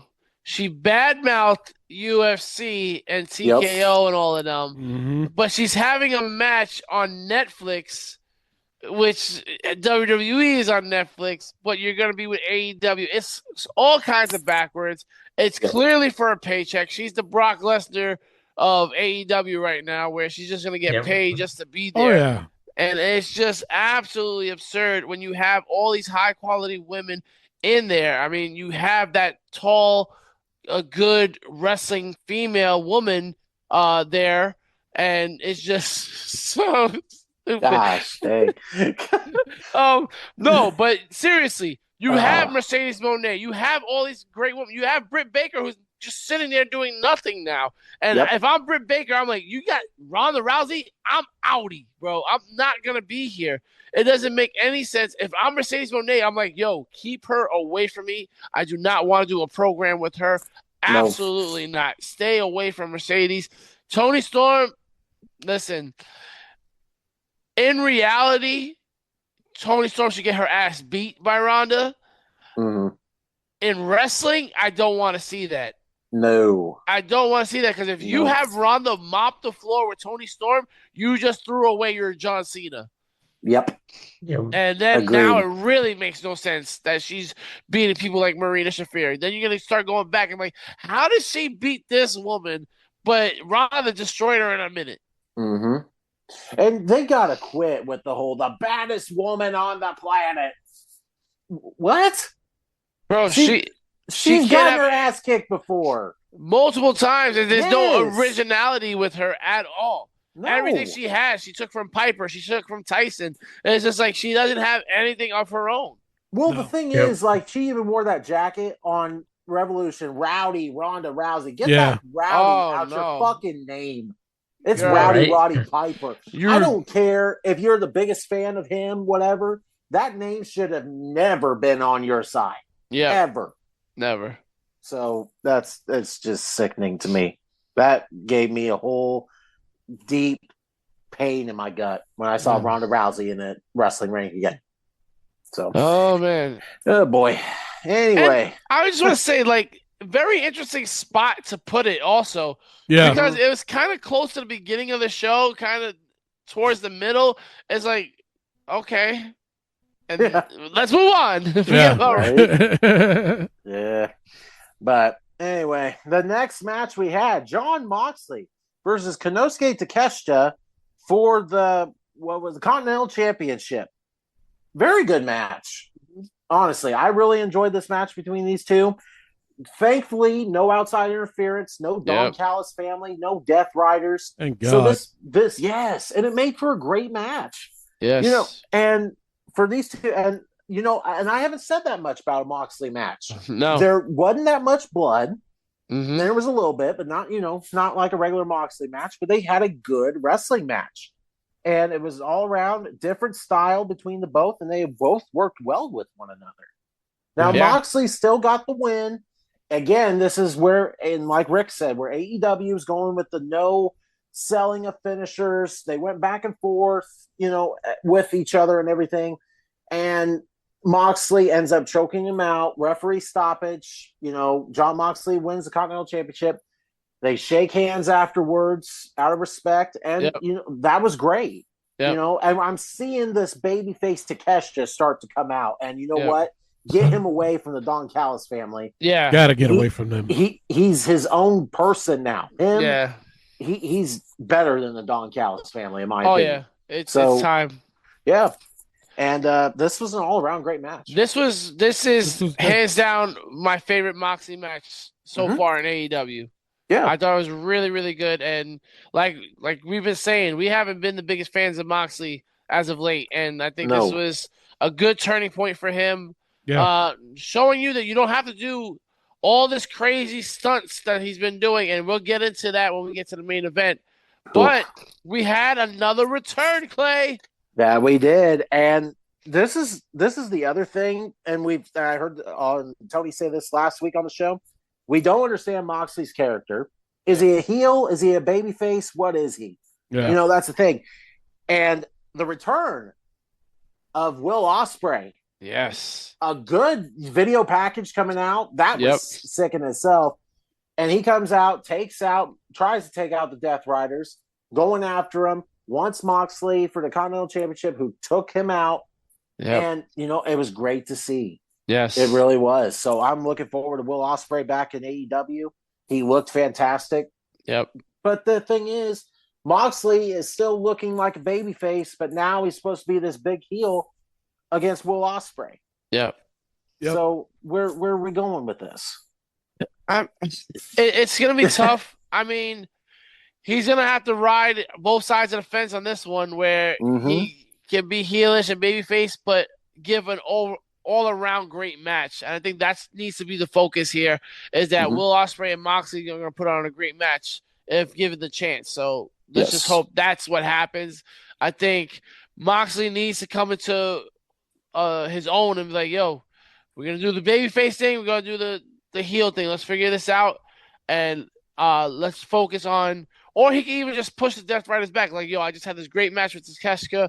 Let me do my own thing. Let me fight this. It's me and Ospreay. That's who it's between. We're going to go to war and just have it like that. All right. Sounds good. But that's not what's going to happen. No, it's logical, Yeah. Next match, we had the Babes of Wrath versus Megan Bayne and Lena Cross, the tall, good wrestling woman. Now, this match in particular, I wasn't really a big fan of. This was one of those matches where I could have done without, or, you could have just not had Willow defend the TBS championship. Yeah. The fact that she went into this match hurt, and I say in quotations, hurt, just like, oh, I can do it, I can pull through, blah, blah, blah. And all this momentum for Babes of Wrath just died in this match. Yep. Like, Megan Bayne and Lena Cross destroyed these women. Yep. Mopped the floor with them. They had no offense going into it.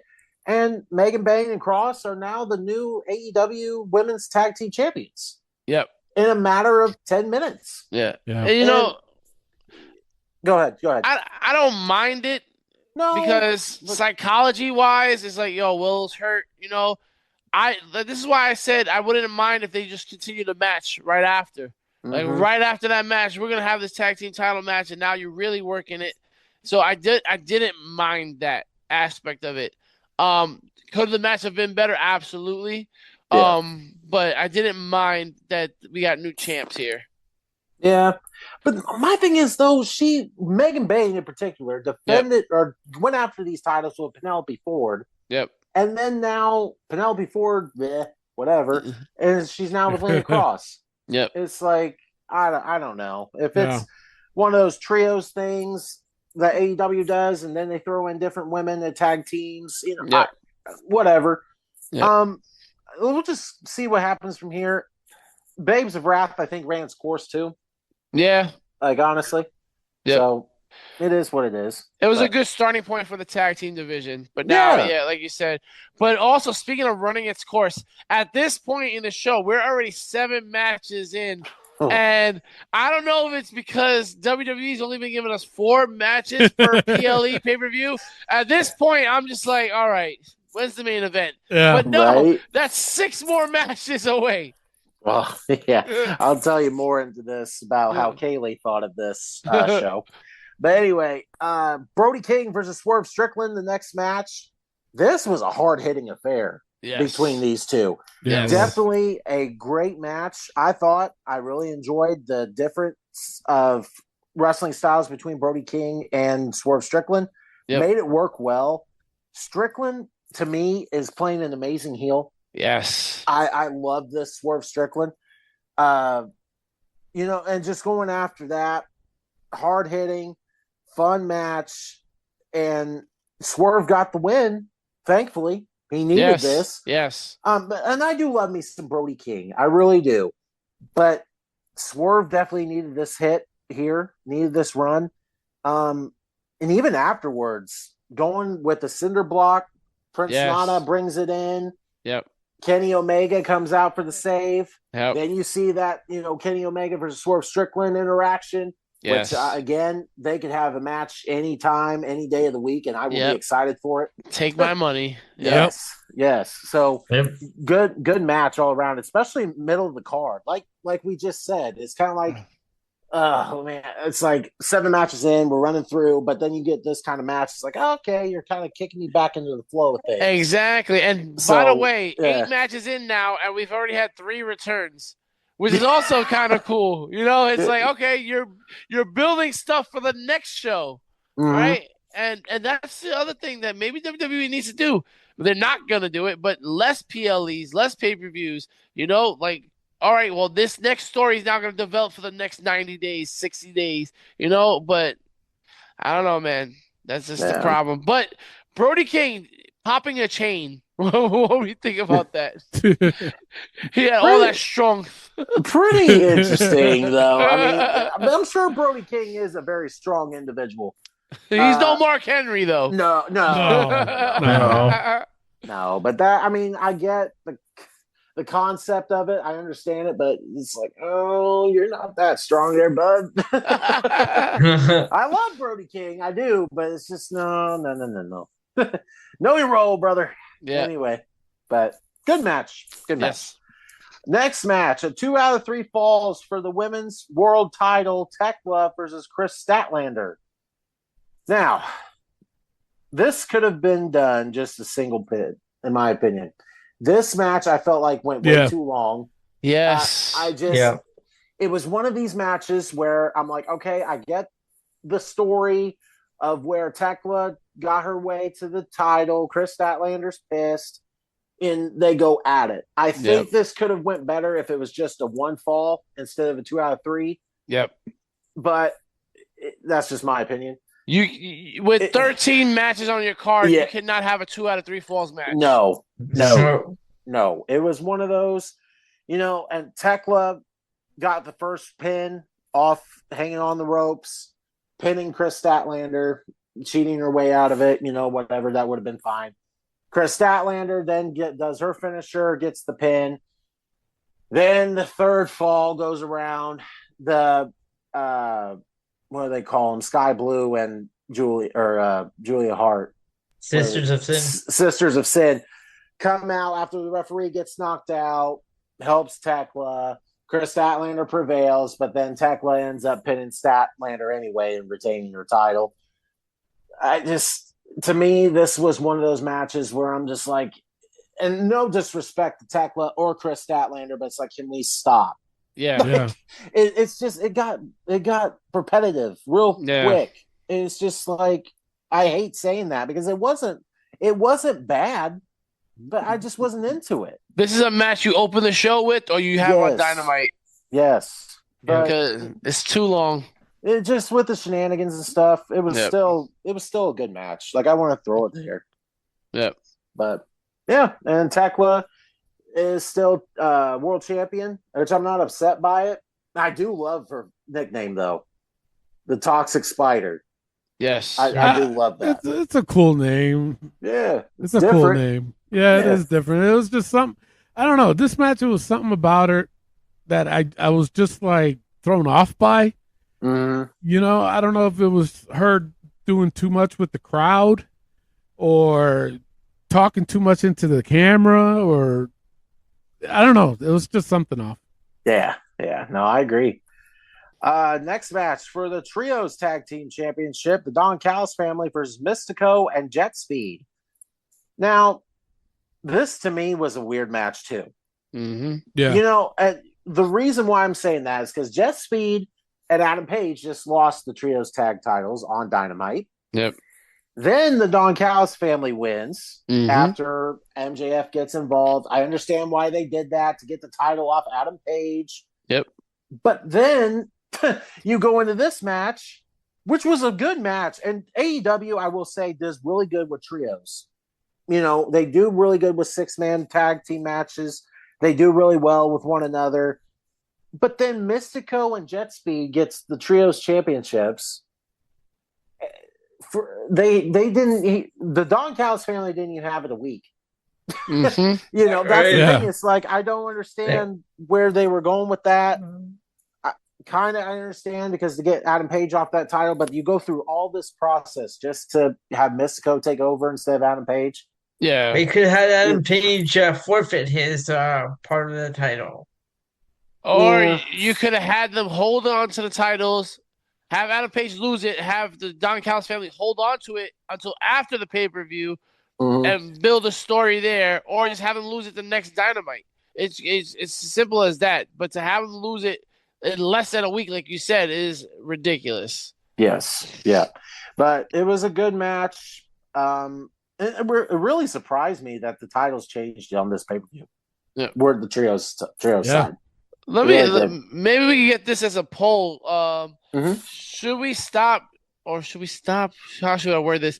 Too many dual champions. How do I word that? Are we having too many dual champions, or should we do away with dual champions? Double champions. Yeah, double champions. champs. Yeah. Should we do? Yeah. It's just too much. Or what are your thoughts on double champions? It's just too much, because now I they're like that so better. involved, you know? Well, and there's so much, and talking AEW and WWE side, Yeah, they got yep. so much talent Mhm. on either side. They do not need dual champions, triple champions, etc. If that ever gets to a It point. should be more of a novelty. Yes. You know, it shouldn't Yes. be like there's so many double champions going on, especially in AEW now. It's just like you're writing yourself into corners, right? Like, oh, Adam Page got this title, we gotta get this shit off him. Oh, but he got this other title match. What the fuck are we gonna do? Oh, drop it here and then have them drop it. It's like too much. It's too much. Yep. So, Next match. What are your thoughts on double champion? Yes. Yeah. Okay. That works. Yeah. Okay. Next match. Bandito versus Andrade. Great match. Yes. I love this match from start to finish. Now, they did work well together. They paced themselves really well. I thought they worked great with one another. Andrade was in a bunch of positions where Bandito was selling the injury, and then Andrade would pose to the crowd, get these random chicks on Andrade. So fine, it's different. Yep. It's his character. So be it. You know, Andrade, no, you know, he's a good looking guy. I would say that. Sure. He's got a good look for it. But the match itself was fantastic. I loved from, everything. Bandito recover from that power bomb that Andrade gave him. Yes. To bounce back from that is like impressive. And, this all match, Andrade gets the win, honestly, as he should. Yep. I feel like Bandito is one of those guys that, and I hate to say it because I'm not trying to disrespect either, He's a great wrestler, but I think he's one of those that will never be the top guy. Yep. But he will be the guy to give the other Flowers. guy to the top. Yep. Yes.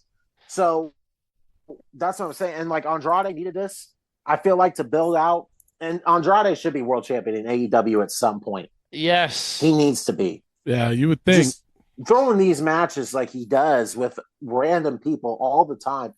It was good. I enjoyed the heck out of this match. That's another post right there. Is Andrade a future AEW champion? I would love to hear what people think about that, because honestly, we here at the WrestlePOV podcast all agree that he definitely should be. He should have been in the WWE title picture at some point. But yes. I don't know. And yes, Clay, he's an attractive man. It's okay. It's okay. He is.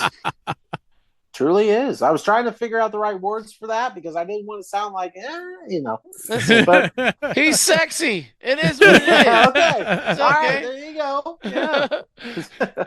All right. Next match. Oh boy. The Dogs versus Orange Cassidy, Roderick Strong, and Darby Allin. That's weird. This was a co-main event. Yeah. Exactly. What are we doing here? Like the shenanigans again with fucking Orange Cassidy, then Darby getting thrown around the ring, and this trio's team, the Dogs. The Dogs. Well, the Club War Dogs. Oh, boy. Yeah. And the thing was, it was just like, I don't know. I wasn't into this match either. Like, we're going on 4 hours in the show. Yes. It's just, and then you throw in a Darby Allin match. You didn't need this match. No. Listen, because there are times, and Tony, you've been, like I said, 20 years in the business, indies and stuff like that. Their owners that were like, yo, the venue, we only got it for 4 hours. We got to cut this match, right? How many times have you been around it where they cut somebody's match? Like, listen, we got to cut this match. Happened to me. Shit. You had 20 minutes. We're gonna give you 7. Like, we gotta hurry this shit up. This was not needed. This should have been cut. It No. been. Yeah. And could have been on Dynamite or Collision. Oh, yeah. It was just brutal. Like it just, I don't know. It wasn't for me. Darby, Orange Cassidy, and Roderick Strong get the win, which was a weird trios to begin with. Yes. I don't even They know. love Roderick Strong, man. I don't see it. I don't see it either. I don't. He has no character. He is so bland. Nope. He can wrestle. He's like FTR. He's not exactly. Him and Kyle O'Reilly both. I'm gonna say, who do you prefer, Roderick Strong or Kyle O'Reilly? God, I don't even know. I gotta go O'Reilly, man.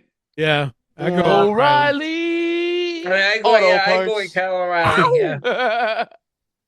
No, I was just, this match was, like Elio said, even this was the co-main event. This was second to last. Come on, Tony Khan. I said Tony. See, I put Tony Khan. Not come on, Tony. But, I was gonna say, what the hell did I do? Bully already did that. So. Yeah, he did. Oh shoot! All right, now the main event of this show for the AEW World Championship: MJF versus Hangman Adam Page. If Hangman Adam Page lost, he can never go after the AEW World Championship again. Now, this match was interesting. I will say that this was. Let's say this: it was not a wrestling match. No, not at all. No, not even from the start. Where I just don't even know where to begin with. I know everybody's like, "Well, duh, Rick, it's a Texas death match. There should be no Texas death matches in professional wrestling." No, Bro, all elite wrestling, or like Vince was wrestling, the wrestling. It's all elite wrestling championship, bro. Yep. Where is the wrestling? Not the all elite death match. This is stupid, man. No, well, when Adam Page comes out already, barbed wire his arm, goes and attacks. I'm like, okay, this is where we're going. Yep. I understand, like Rick said, also Texas Death Match. It's supposed to be blood. It's supposed to be crazy. Okay. But I don't need to be seeing guys put syringes in their mouth and shoot them through their mouth. Fucking syringe. I don't need to see that. I don't need to see light tubes. I don't need to see going through glass. No. I don't need to see it. And I will go skip to the end. I do not need to see somebody hanging from a chain over the ring and letting go, and you just fall to the ground on glass. Yep. I don't need to see it. And especially, and the other thing is them fucking stick things that go in MJF's head. Skewers. Yeah. Why? Skewer. Why didn't you see that? We don't. No, and thank God my boys were asleep, because there ain't no way in hell that I would let them watch this match. This is on midnight. So, no. But it's just, I don't know. I'm not a big fan of Texas Death. Everybody has their cup of tea. I understand, if you want to watch CZW, that's your thing. I don't want to see this on a pay-per-view for AEW. I don't. Listen, you need to go back to wrestling, guys. Listen, Jack Perry and Ricochet, that could be a main event. FTR versus Young Bucks, that could be a main event. Edge and Christian, that could be a main event, right? Moxley and Takeshita, that could be a main event. Will Ospreay, Swerve and Brooke, these matches could be the main event. But you're putting these hardcore, these death matches as your main event. It just takes away from what you're actually supposed to be about, which is professional wrestling. And there's no wrestling about this. Listen, a syringe to the mouth, when I saw that, I'm like, first of all, it was grotesque. I don't want to see that. It's so nauseating to see. And I don't understand who pops for that. And again, that's your POV. Good for you. But I didn't sign up for that shit. I don't want to see that shit. That shit was grotesque, man. And I will say this, though, because leave the door open a little bit, because when he was hanging from the ropes, when he bounced off the ropes and hit the camera flush and the blood stained the camera, that's cinema. That was artsy as fuck right there. That was like, wait a second, that was pretty good. Do you think that was meant to happen, though? Or No. I didn't think it was meant to happen. No. But, that was one of the best accidents they could have had. That's one of the best wrestling shots of all time, in my opinion. That was a great shot there. But yeah, that was just a bit too much. Yeah. Just a wee tad. Just a wee tad. Yeah.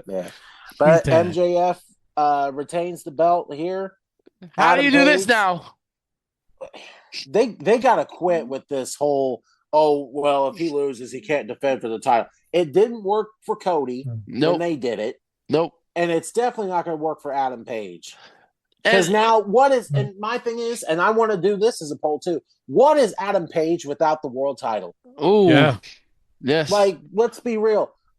Even when he had that thing with Swerve, that was the only thing I could ever remember Adam Page being without the world championship near. Yeah. So what is it? And I already see some people trying to finagle their way. Oh, well, if he wins the Battle Royal, they can't do anything about it because he won the Battle Royal, so now he has the number one contender. No. He should be in no number one contender matches. He should be in no opportunity matches. No. Oh, well, he won the briefcase, so he can do this. Oh, he won this. No. He is not allowed to fight for that title. I don't want to see him. And a lot of people, well, it's professional wrestling. You could just write that he found the way around it. No. Because now you are working with the intelligence of people and making them sound stupid. And WWE does that to us already. AEW don't do that. I mean, back in the territory days when you were leaving the company, they had you have a retirement match or loser goes home match. They did that shit and they were gone. Yeah. Right? So we should not have that, man. Nope. But anyway, that was AEW Revolution. All right, so let's give it a grade. What do you guys think? I'll give it a solid B. Honestly, it wasn't that bad of a pay-per-view. I think there was a couple things that pointed out where it kind of left me uneasy, like the main event and Ronda Rousey. Yep. But it was still good. It was still a good pay-per-view, so I give it a B. Yeah, I'm right there with it. I'm same thing with a B. I'm gonna go B minus. Way too long. This was just way Very too long. of a show. Yes. Like I was watching the time, and I'm like, Jesus Christ, this is midnight over there. These guys are still watching this On a Sunday, man. on a Sunday. Here's the thing. So it's around 7:30. I turn on the show, and we're getting the boys ready for bed. I just got done training out in the garage, going against Brock Lesnar. You know, I had to go in there and fight, all that. And I'm like, all right, I'm going to take a break. About 3.5 hours, I would say. I'd be like, all right, and I'll go back to training. So it goes on fucking midnight, and I'm like looking at the clock. Kaylee's coming back out for the bedroom. She's like, this thing is still on. I said, yep. And it's not even the main event yet. She's like, all right, this is ridiculous. It's like, she goes, this show's just stupid because it's lasting so long. And I'm like, well, I kind of agree, because you can have a WWE show, has 4 matches, 3 hours, bam, you're done. Yeah. AEW feels like it's running forever. So another post. What do you prefer, the 4 matches of WWE or the 4+ hours of AEW pay-per-views? Oh, There you go. That one's tough. Let's do it. Yeah. Wait, All my grade. I've got a B on this one. There you go. All right. Oh, a B for boom, boom, boom. No. A B for balls of hay. A B for big woman wrestler good. Big, yes. No. That didn't work that time.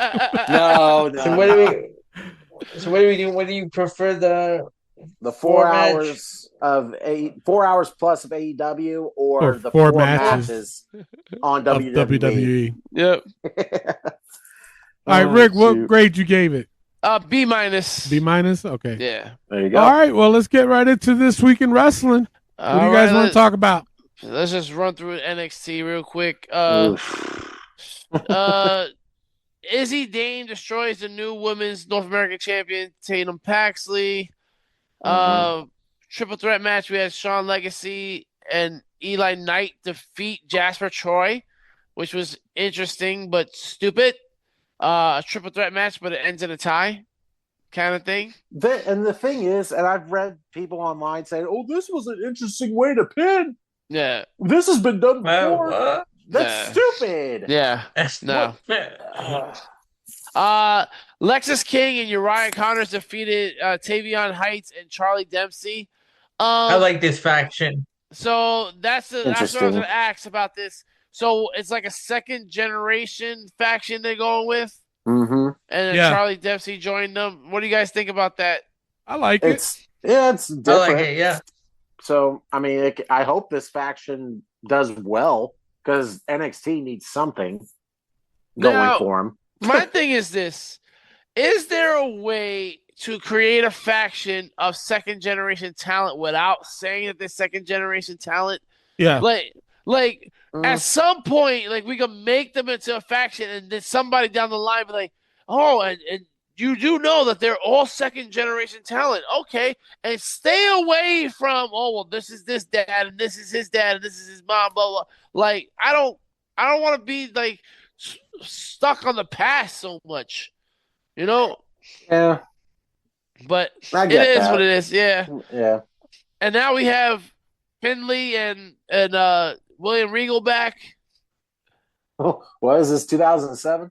That's what I'm saying. Tony D'Angelo issues a warning for NXT champion Joe Hendry. Ooh, scary. Okay. Oof. Him and his hair. Yeah. Sol Ruka defeated Laney Reed. Okay. Sure. Ren Sinclair defeated Thea Hale for the women's speed tournament final. Okay. I hate these speed challenges, speed matches, speed champion. I hate these Hey, things I'm so a much. champion. There you go. Elio LaFleur. That's right. Yeah. They're stupid. I hate these 3-minute freaking matches. Hey, there's nothing wrong with 3 minutes, all right? 3-minute warning. Ethan Page and Ricky Saints defeat NXT champion Joe Hendry and North American champion Miles Bourne. And it seems like they're creating a new tag team with these two. Sure. But Ricky Saints and Ethan Page. Let Ethan Page go to the main roster. He's with Johnny Gargano. That's what I'm saying, man. The wrong short dude. Come on, bro, because listen, Ricky Saints has done the complete meltdown. Yes. I am so uninterested. I was so hyped when he got there. Is that what it is? Yes, exactly. Uninterested in Ricky Saints. I never have seen somebody went backwards when they come into NXT like I have seen Ricky Saints. Like you said, he had the momentum going. Everybody was excited for him. Now it's like, dude, why? What the fuck are you doing? Like, you were North American champion, you were NXT champion, and now you're like, Like, I don't feel it no more with Ricky Saints. No. So, I don't know. He's no Andrade, right, Clay? No, he's not. No, nobody can touch Andrade now. There you go. Speaking of touching Andrade, SmackDown. We had the Drew promo that opened it up, talking about the corporate champion and talking about make this right or else. And then Jacob Fatu comes out and interrupts. No, I don't. Is there something wrong with Jacob Fatu now? And I'm not liking his promos either. I'd rather have Nick Aldis versus Drew McIntyre than Jacob Fatu versus Drew McIntyre. That would be more of a story of why those two hate each other. Not so much Jacob Fatu and Drew. Yep. But you got that factor of Nick Aldis and Drew McIntyre. Yes, and first of all, I don't know how anybody kept a straight face when Jacob Fatu came out and said, I'm the one that screwed your ass. First of all. First of all. And you know what fucked him up is that the what chance. Yes. He couldn't keep up. And it just screwed him over, and he ended up saying, I screwed you in the ass. First of all, sir. Not that there's anything wrong with that, but sir, you have a family. And then Drew ends up quitting. I'm like, okay. MFT is backstage. Solo said it right when he said, we still have this going on. With the lanterns, like, we still have this, and it's like, yeah, you still have it. Why? Get rid of it, bro. Let's end this shit. Done. And then we had Tama Tonga and Nakamura again being teased. What are we doing? Pull the trigger. Yes. Is this a thing or not? Well, and that's been so many, and like we've said, there's been so many things with this new WWE now. They tease and tease and tease, and they never fucking do it. Yep. With so many things. Or at least show a highlight video of why they're... Yes! You know? Yes! And then we did have the Wyatts defeating MFT, and they got their lantern back. End it. End it now. Yes. Yep. Let's move on. But here's the problem. With the Wyatts defeating MFT, now they got to get a title shot, right? You would think so. You would think so because they beat the champs. Mm-hmm. Julia and Chyna are backstage talking about Tiffany wanting a U.S. title shot. When the fuck did Tiffany Stratton say she wanted a U.S. title shot? Like, they're literally making shit up to write a story. Just have Tiffany come out and say, hey, I want a U.S. title shot. Right. That's all you have to do. Yeah. You want this title? When did she say she wanted the title? Just making shit up. Jay defeated Michin. This is too much offense from Michin. Michin should have no offense on Jade. None. Also, what do you think about Bushwhacker Jade with the licking? Too much. No. Yeah, too Too much. Don't do that. Mm-mm. And then we have Jade, who actually cut a good promo saying that she's never been afraid of anything in her life, blah, blah, blah. Loved it. Then Rhea comes out, and Rhea says after Mania, Jade will be her bitch. So is being a bitch a good thing or a bad thing? Because Rhea just said last week that she's that bitch, but now she's saying that Jade will be her bitch. A lot of bitchiness there. There's a lot of bitchiness going on, and I'm not understanding the kerfuffle of the bitchiness. I don't either. Yeah, and then we had Cody and Sammy backstage. Cody hit him so good with these words where he said, "You don't need to look up to me, Sammy. Just look right here," and pointed to the title. Woo! You don't gotta look up to me. Just look right here. Yeah, because Sammy's coming off annoying, bro. I get it. That's Cody had to kill him. The Bella Twins cut a promo, and they are next in line for the tag titles. How? Exactly. How are the Bellas next in line for the title? They literally walk in the ring. We're next. Just like Tiffany Stratton said that she wanted the U.S. title. Okay, you got it, dude. And then we have Nia and Lash defeating Charlotte and Bliss via DQ because the Bellas attack. Now this I did not mind, and I'm not minding this for Mania if they do this. This reminded me a lot of when Demolition was outside as champions, and we had the Rockers and the Hart Foundation going one-on-one with each other.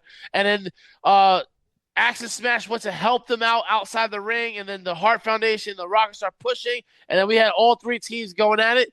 That's what this moment reminded me of, and I'm okay with this.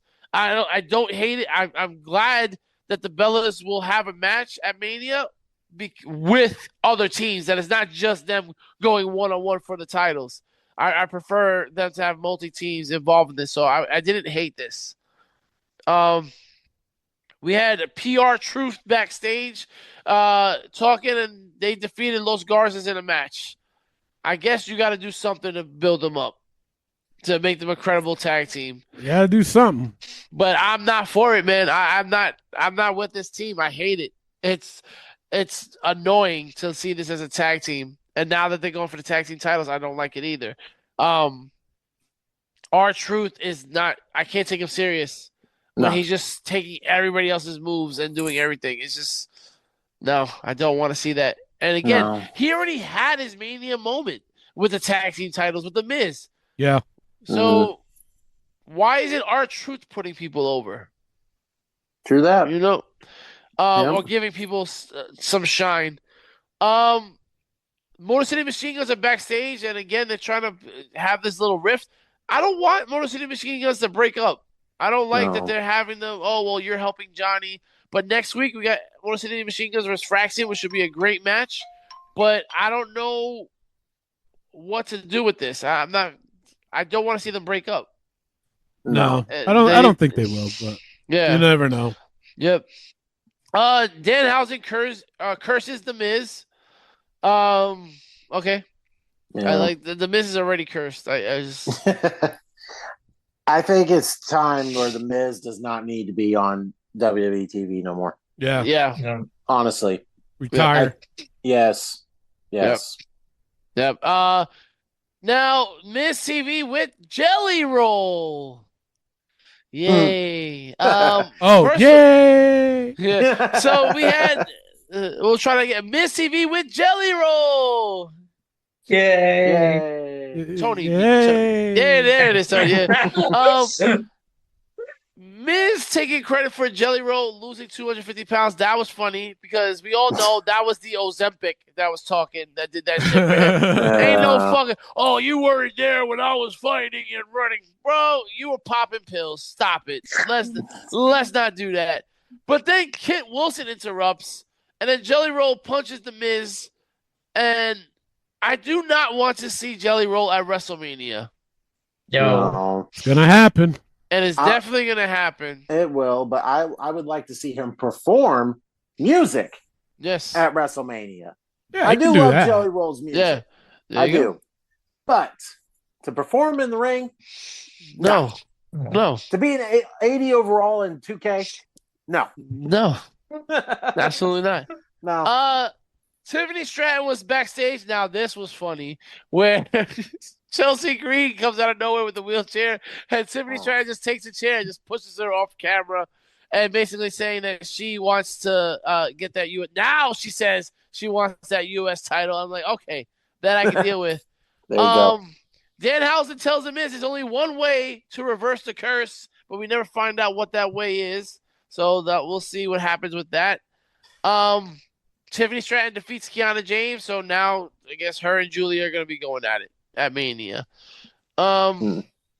Trick Williams defeated Jacob Fatu because Drew McIntyre came back. So we're going to get Drew and Jacob Fatu at Mania most likely. That's what it looks like. But Trick Williams and Sammy, is that what we're going for too? Seems that way. Don't want to see that. No. Then we have the Cody Rhodes, Randy Orton contract signing. Now, would you have preferred Cody turn heel here? No. Now, a lot of people have been saying they wanted Cody to turn heel. Now, I agree. I wanted Randy to be the heel here because Randy with the voices is the best. Yes. But Cody can't keep being the babyface and everything, man. At some point, he's got to turn. But here's the problem, though. Who is going to be the guy? Who's going to be the kid guy in WWE? Who's going to be the John Cena? If you turn Cody heel, and trust me, I wouldn't mind seeing it either. Yeah. I would love me to see Cody Rhodes heel turn. Yep. But there's no baby face that could replace Cody. Yep. There's none. Yep. So no, there isn't. That's the only problem. And I feel like that was the problem with Cena back in the day. Yeah. It's like they had nobody to replace him as the good guy. Yeah, you're right. So, yeah. But Randy Orton decimates Cody. Yes. Busts him open. Takes a chair, smacks it against the steel steps. Amazing. Randy heard the voices, and you had to have Jelly Roll out there to show that Randy turned bad. No, I didn't need fucking Jelly Roll out there to think Randy turned bad. Randy did what he had to do. Yo, the way he grabbed Cody by the back of the neck and slammed his head into the table, that was art. That was beautiful. Yep. Randy needs to kick his fucking head off his shoulders. True. You've been teasing this punt kick for a decade now. You gotta kick the fucking head off the shoulders and get Cody out for 6 months at least. Yeah. And the thing is, and the one to do it to has to be Cody Rhodes. Yes. To make impact, not necessarily. Yep. But for Randy, get a 15-time world champion. And I'll tell you one thing too, Randy Orton as a heel is pure gold. Yes. Throughout, whenever he has been in WWE. Heel Orton, especially in 2009, this reminded me of that. Growing up with the Viper, I was ready for that, and I saw it in his eyes. Randy still got it. Yeah. That's Yes. Amazing. Yes. So it seems like SmackDown ended on a high note, just like Raw started on a high note when we had that Seth promo. Seth coming out doing his and I'm like, I started the vision and I'll kill it. Shut up. Then you have Paul Heyman who interrupts. F-A-F-O. F-A-F-O. F-A-F-5. And I feel like I'm shocked we didn't hear from Bully Ray when Paul Heyman came out and said F-A-F-O. F-A-F-5. I was like, wow, that got me busting. Like, what the fuck, bro? It's like Bully Ray is here. Yo, because he tries to sound so like artistic and intricate, and he's just like, when he said F5, wow. Like, shut Bully up. Ray, are you here with us? Like, shut up, Bully. And Bully's like, yo, I didn't even say that shit. I'm getting yelled at. Yes, Bully. Because I know you were thinking it. Oh, yeah. No, you were thinking it. Brock destroys the Masked Man, blah, blah, blah. And then the lights go out. And Oba Femi comes walking down strutting. It should have been me. Oh, man. Yeah. Seth's like, what about me? What about Rollins? Yo, it's crazy because, listen, I'm a huge fan of Law & Order, especially SVU. I hate Amanda Rollins as much as I hate Seth Rollins. So, and then you got fucking Carisi. Hey, Rollins, what are you doing? It sounds just like Seth, but just more New York. I fucking hate them all, bro. All the Rollins. But we have Oba Femi come out, and he attacks Brock. He power bombs him, and we get the holy shit from fucking Michael Cole. Best commentary ever. Yes. Yeah. Right. Oba Femi cried while he was in the ring. He had a tear streaming down his face because that's how much it means to him to have this moment. But what does this mean for Seth Rollins? What does this mean for LA Knight, who we all speculated was going to fight Brock? You know who's booking the matches, right? Who? Triple H. Oh. You know who he hates, LA Knight. Come on now. But now, he loves himself Seth Rollins. Yeah. Right, he does love Seth, but I think he'll still go after Logan. Hey, this is what we're going to do. We're going to have Roman Reigns, CM Punk, and Seth freaking Rollins.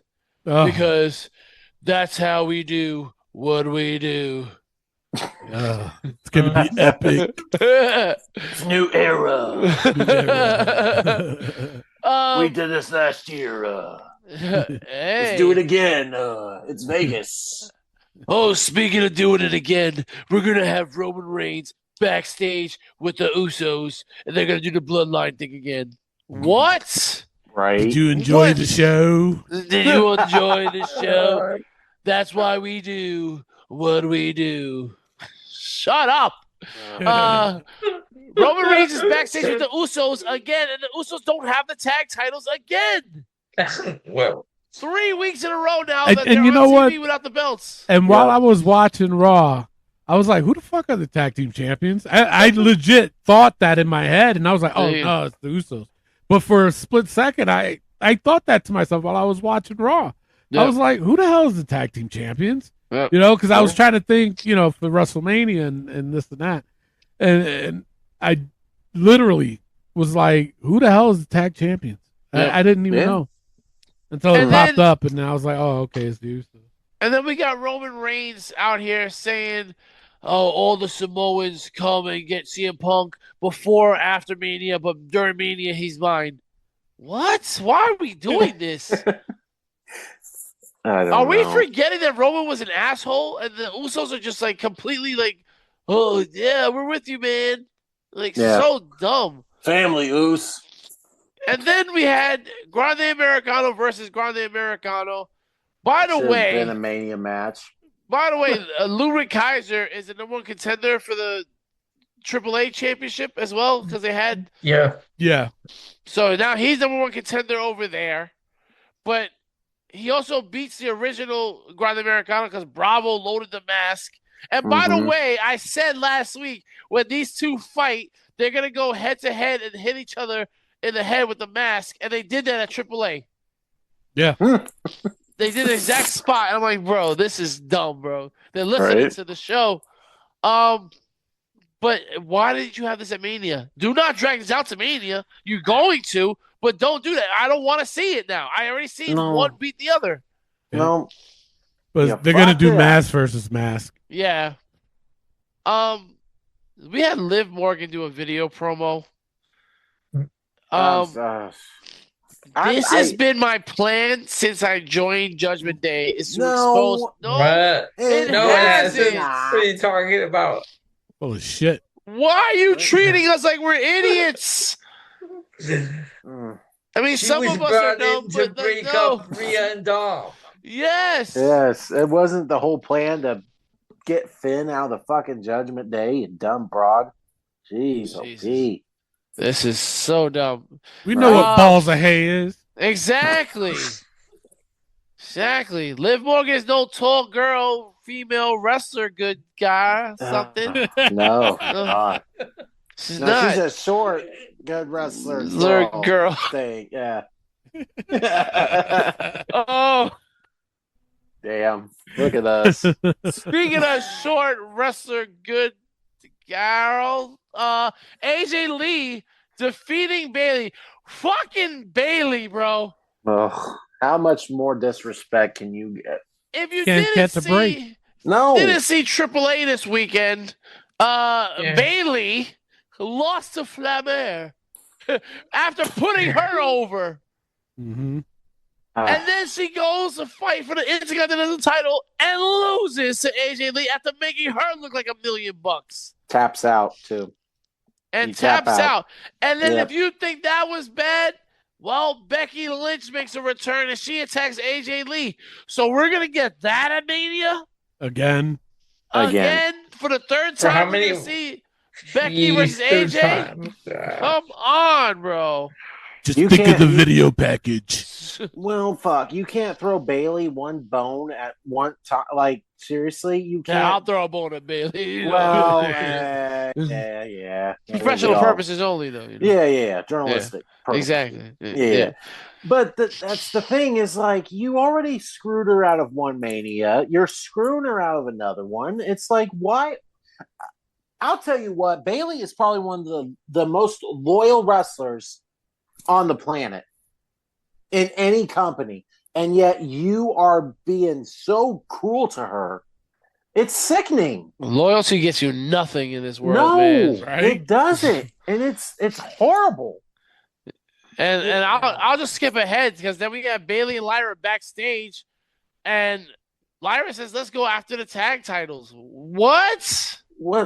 Ugh. Bailey should have just slapped the shit out of her right then and there.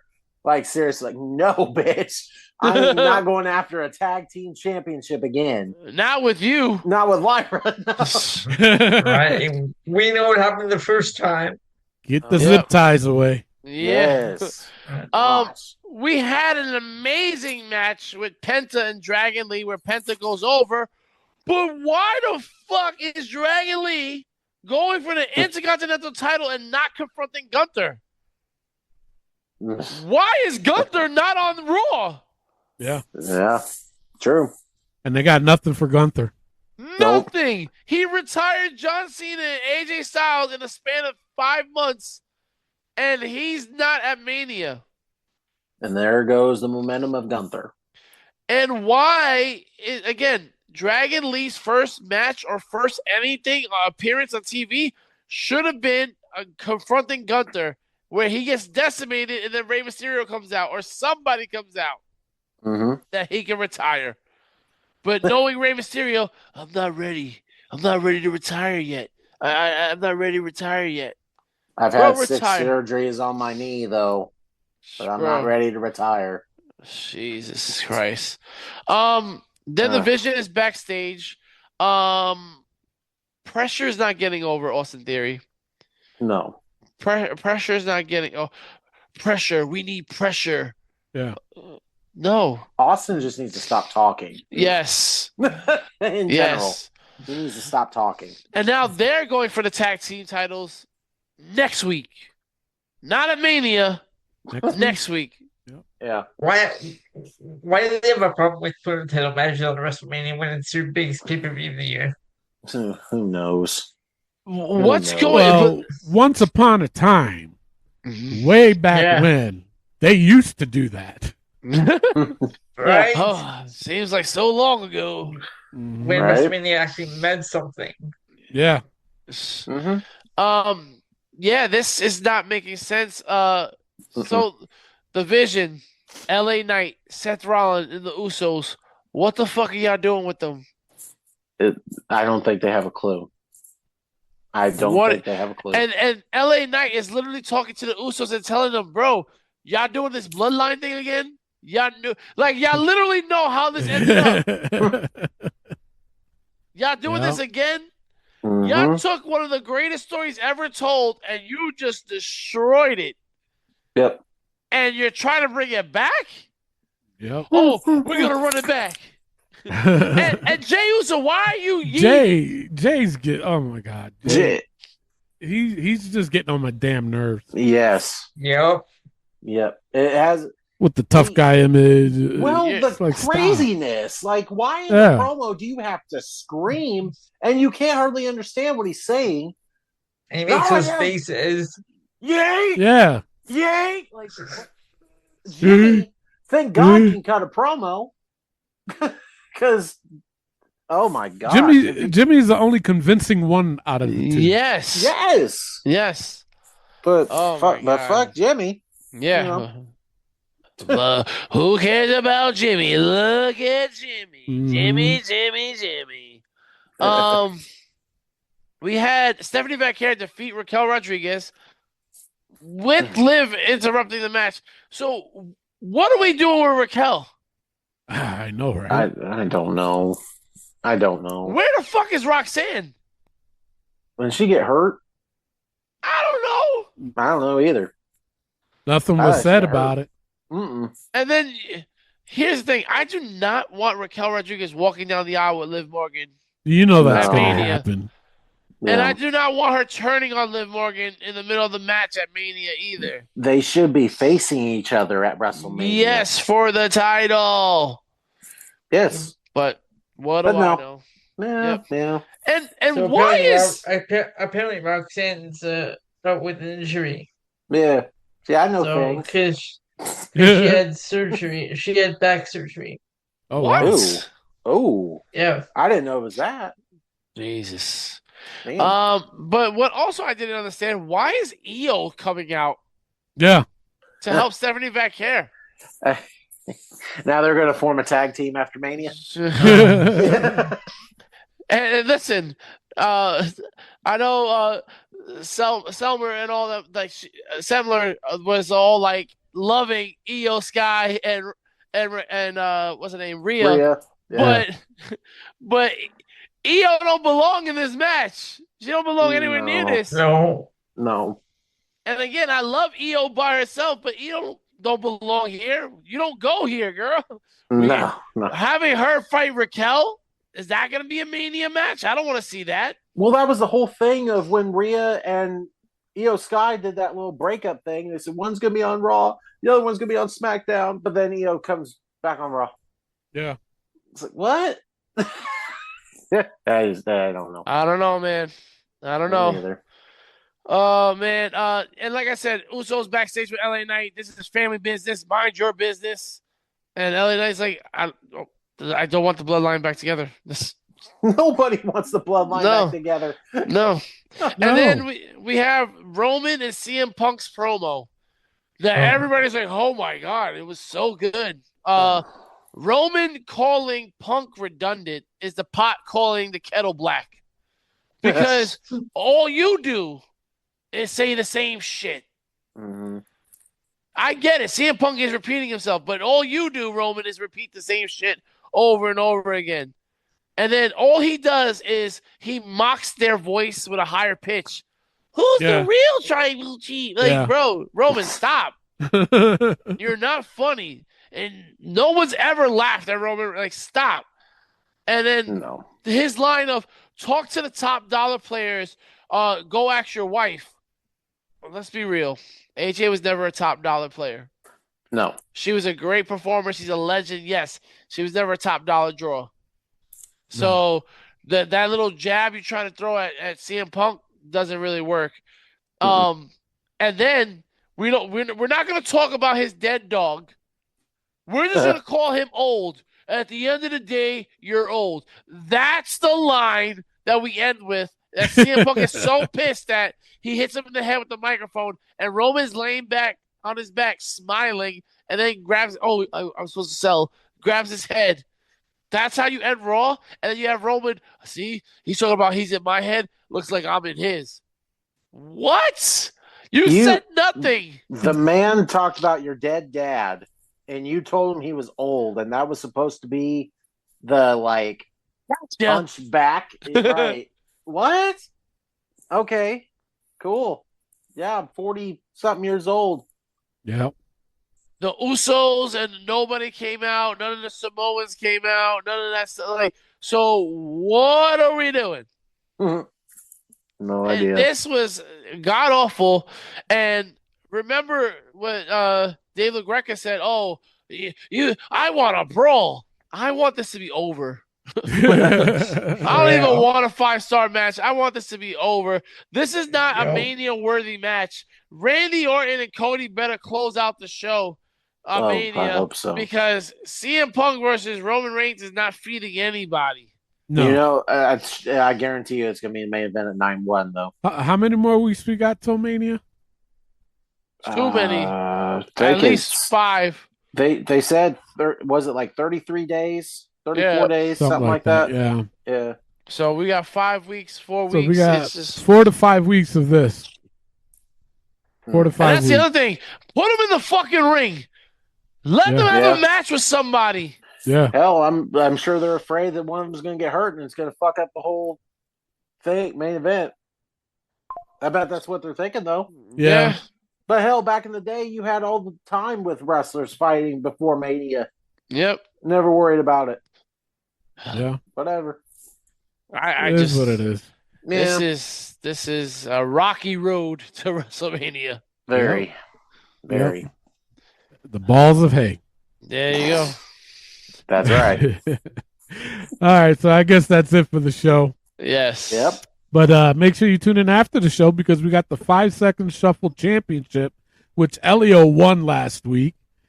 And if you're new to that, basically what I do is I just play a random song off my playlist. I hit the shuffle button. I only play 5 seconds of it, and these guys got to guess who it is. And the first 1 to 10 wins. It's just how we right off into the sunset until next week. But there's also the forbidden songs. If any of these forbidden songs pops up, they get a minus deduction from their score. These forbidden songs are Taz, Chris Benoit, Reba Giggle, Hook, Lash Legend, and Julian Hall. With that being said, I am your host, Tony Diaz, along with the $50 man, Clay Cummings, and the D, Elliot, and the third wheel, Rick Sorrento the third. All right, love, peace, and wrestling. We'll see you next week. Peace out. All right, Elio, you got champions advantage. You can either go first or pass it off to me. I'll go first. Ooh, yeah. All right, here's your first one. Everyone Oh! smile! What Totally is the won. dentist's favorite dinosaur? What is it? Jordan Grace. Out. Jordan Grace. Velociraptor.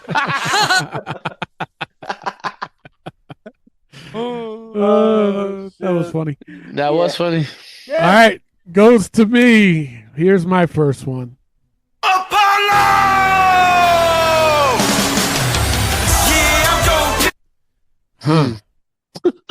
I don't know. I'm gonna go 8. No. Apollo Take your time. Crews. There Apollo you Crews. Oh, that's it. That's a good Clay. one. Apollo Crews. Rick. Apollo Crews. Elio. Apollo Crews. It is Apollo Crews. That was a tough one. That was very tough. Yeah. Very tough. All right, goes to Clay. Clay, here you go.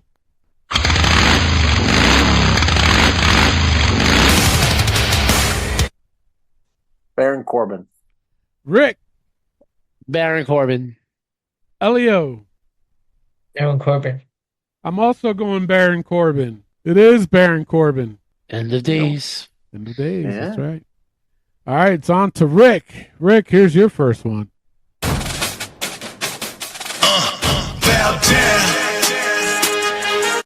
King Woods. Elio. King Woods. I'm also going King Woods. Clay. King Woods. It is King Woods. Speaking of King Woods, Did they show this on TV or was it during a commercial break where Danhausen tried to curse Commercial. Kofi? Commercial. Yeah. So he tried to curse Kofi. Oh no, they didn't show it. It was on TV. Yeah, it was on was? TV. Yeah. He tried to curse Kofi, and Kofi pulled Grayson Waller into the curse. He's like, "Why would you pull me in front of that?" That was funny. Yeah. All right, goes to Elio, right? Yes. All right, Elio, here you go. Mr. Kennedy. It's for Kennedy. I'm also going Mr. Kennedy. Clay. Mr. Kennedy. Rick. I don't know how you guys got that one. That's so tough. Mr. Out of the blue. Mr. Kennedy. Yeah. It is Mr. Kennedy. Yes, thank you guys. All right, it's on to me. Here I go.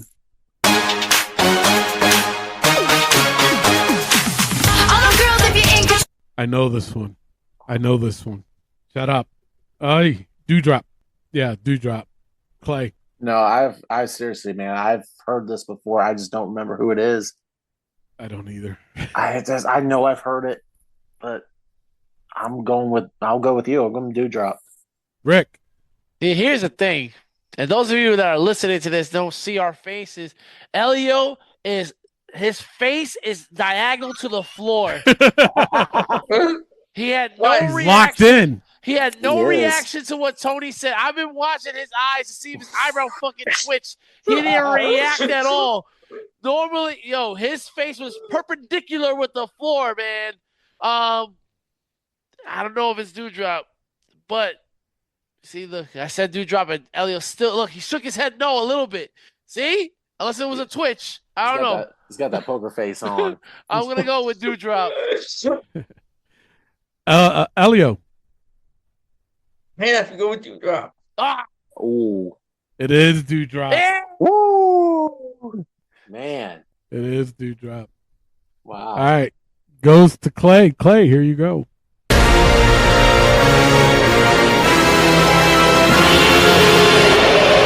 Samoa Joe. Rick. Funny you should mention him. Good line by CM Punk about being Joe and Tiki Taki. Oh, that was fucking funny. Samoa Joe. Elio. Samoa Joe. I'm also going Samoa Joe. It is Samoa Joe. All right, goes to Rick. All right, Rick, here you go. Whoa.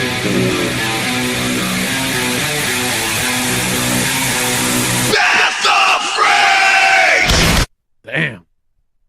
See, I was about to say, we're all doing pretty good. And me even thinking it fucked me over. All right, goes to Elio. Elio's got 5. Here you go.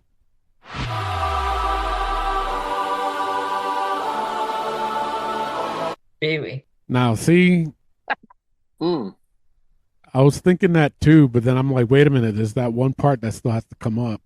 Yep. To make it damage control. But I'm going to go Bailey. Yeah. Clay. I'll go with Bailey. Rick. Bailey. It is Bailey. Bailey. Yay. The updated scorecard is I got 7, Clay's got 7, Rick's got 6, and Elio's got 6. Oof. It's on to me? Yep. Yes. All right, here I go.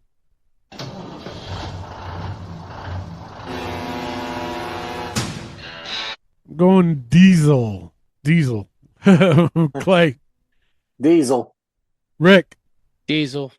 Elio. Diesel. It is Diesel. All right, so let's break this down right now. Break it down. So Tony and Clay have 8.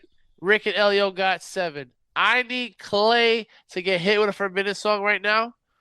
And then I need to get one. That's going to move Tony up to 9. But then I need Tony to get hit with one. And I need Elio to get hit with one. So, I mean, we got a lot of things going right here. So 3 out of 4 need to get hit right now. That was so a big kerfunkel.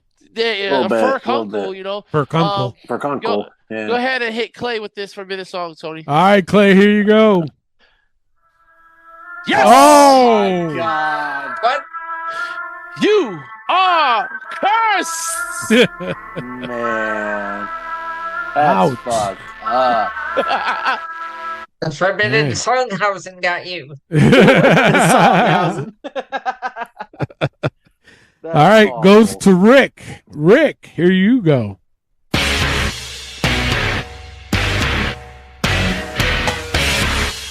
Roman Reigns. Elio. Roman Reigns. I'm also going Roman Reigns. Clay. Roman Reigns. It is Roman Reigns. All right, now we need Elio and Tony to get hit back to back. Who's it on? Elio? It's on Elio. It's on Elio. Yeah. All right, Elio, here you go.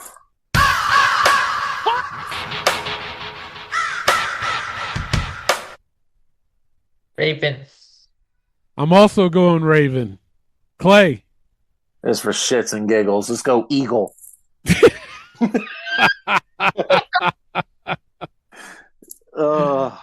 Rick. One of the greatest theme songs, Raven. Yeah. It is Raven. Real quick, did I ever guys tell you the story about the time I've met Raven? No. Oh shit. So real quick, I'll make it real quick, short and sweet. This is the first time that I've ever met Raven, and this is one of Kaylee and I's first dates. He did it at a bar in Crawfordsville, where I'm from. He had a comedy show, and if anybody has heard his comedy show before, it is very raunchy, very woman, bad mouth, bad everything. I had no idea what I was getting myself into. I thought, oh, I'm going to introduce my girlfriend to this wrestler. I'm a fan of his. We'll go to his comedy show. I never have seen Kaylee's face more red and pissed off in my life at the jokes that Raven was saying. And then we had a meet and greet afterwards. And she was like, nope, I'm not taking a picture with him. I don't want anywhere near him. She left the whole place in general. I had to get a picture by myself with Raven because I wasn't going to miss a chance to get a picture with Raven. Yeah. But holy crap, was she mad? She said that was the worst date I've ever been on. But hey, I must have done something else right. We've been married this long. So 3 kids later, you know what I'm saying? That's right. That's exactly. right. But Raven, you about killed me, brother. Jesus Christ. Good story. Yes, all right, like I said, I was going to end the show with Semler's Chyna. Yes, so here you go. And make sure you tune in next week. Same pod time, same pod channel. See ya.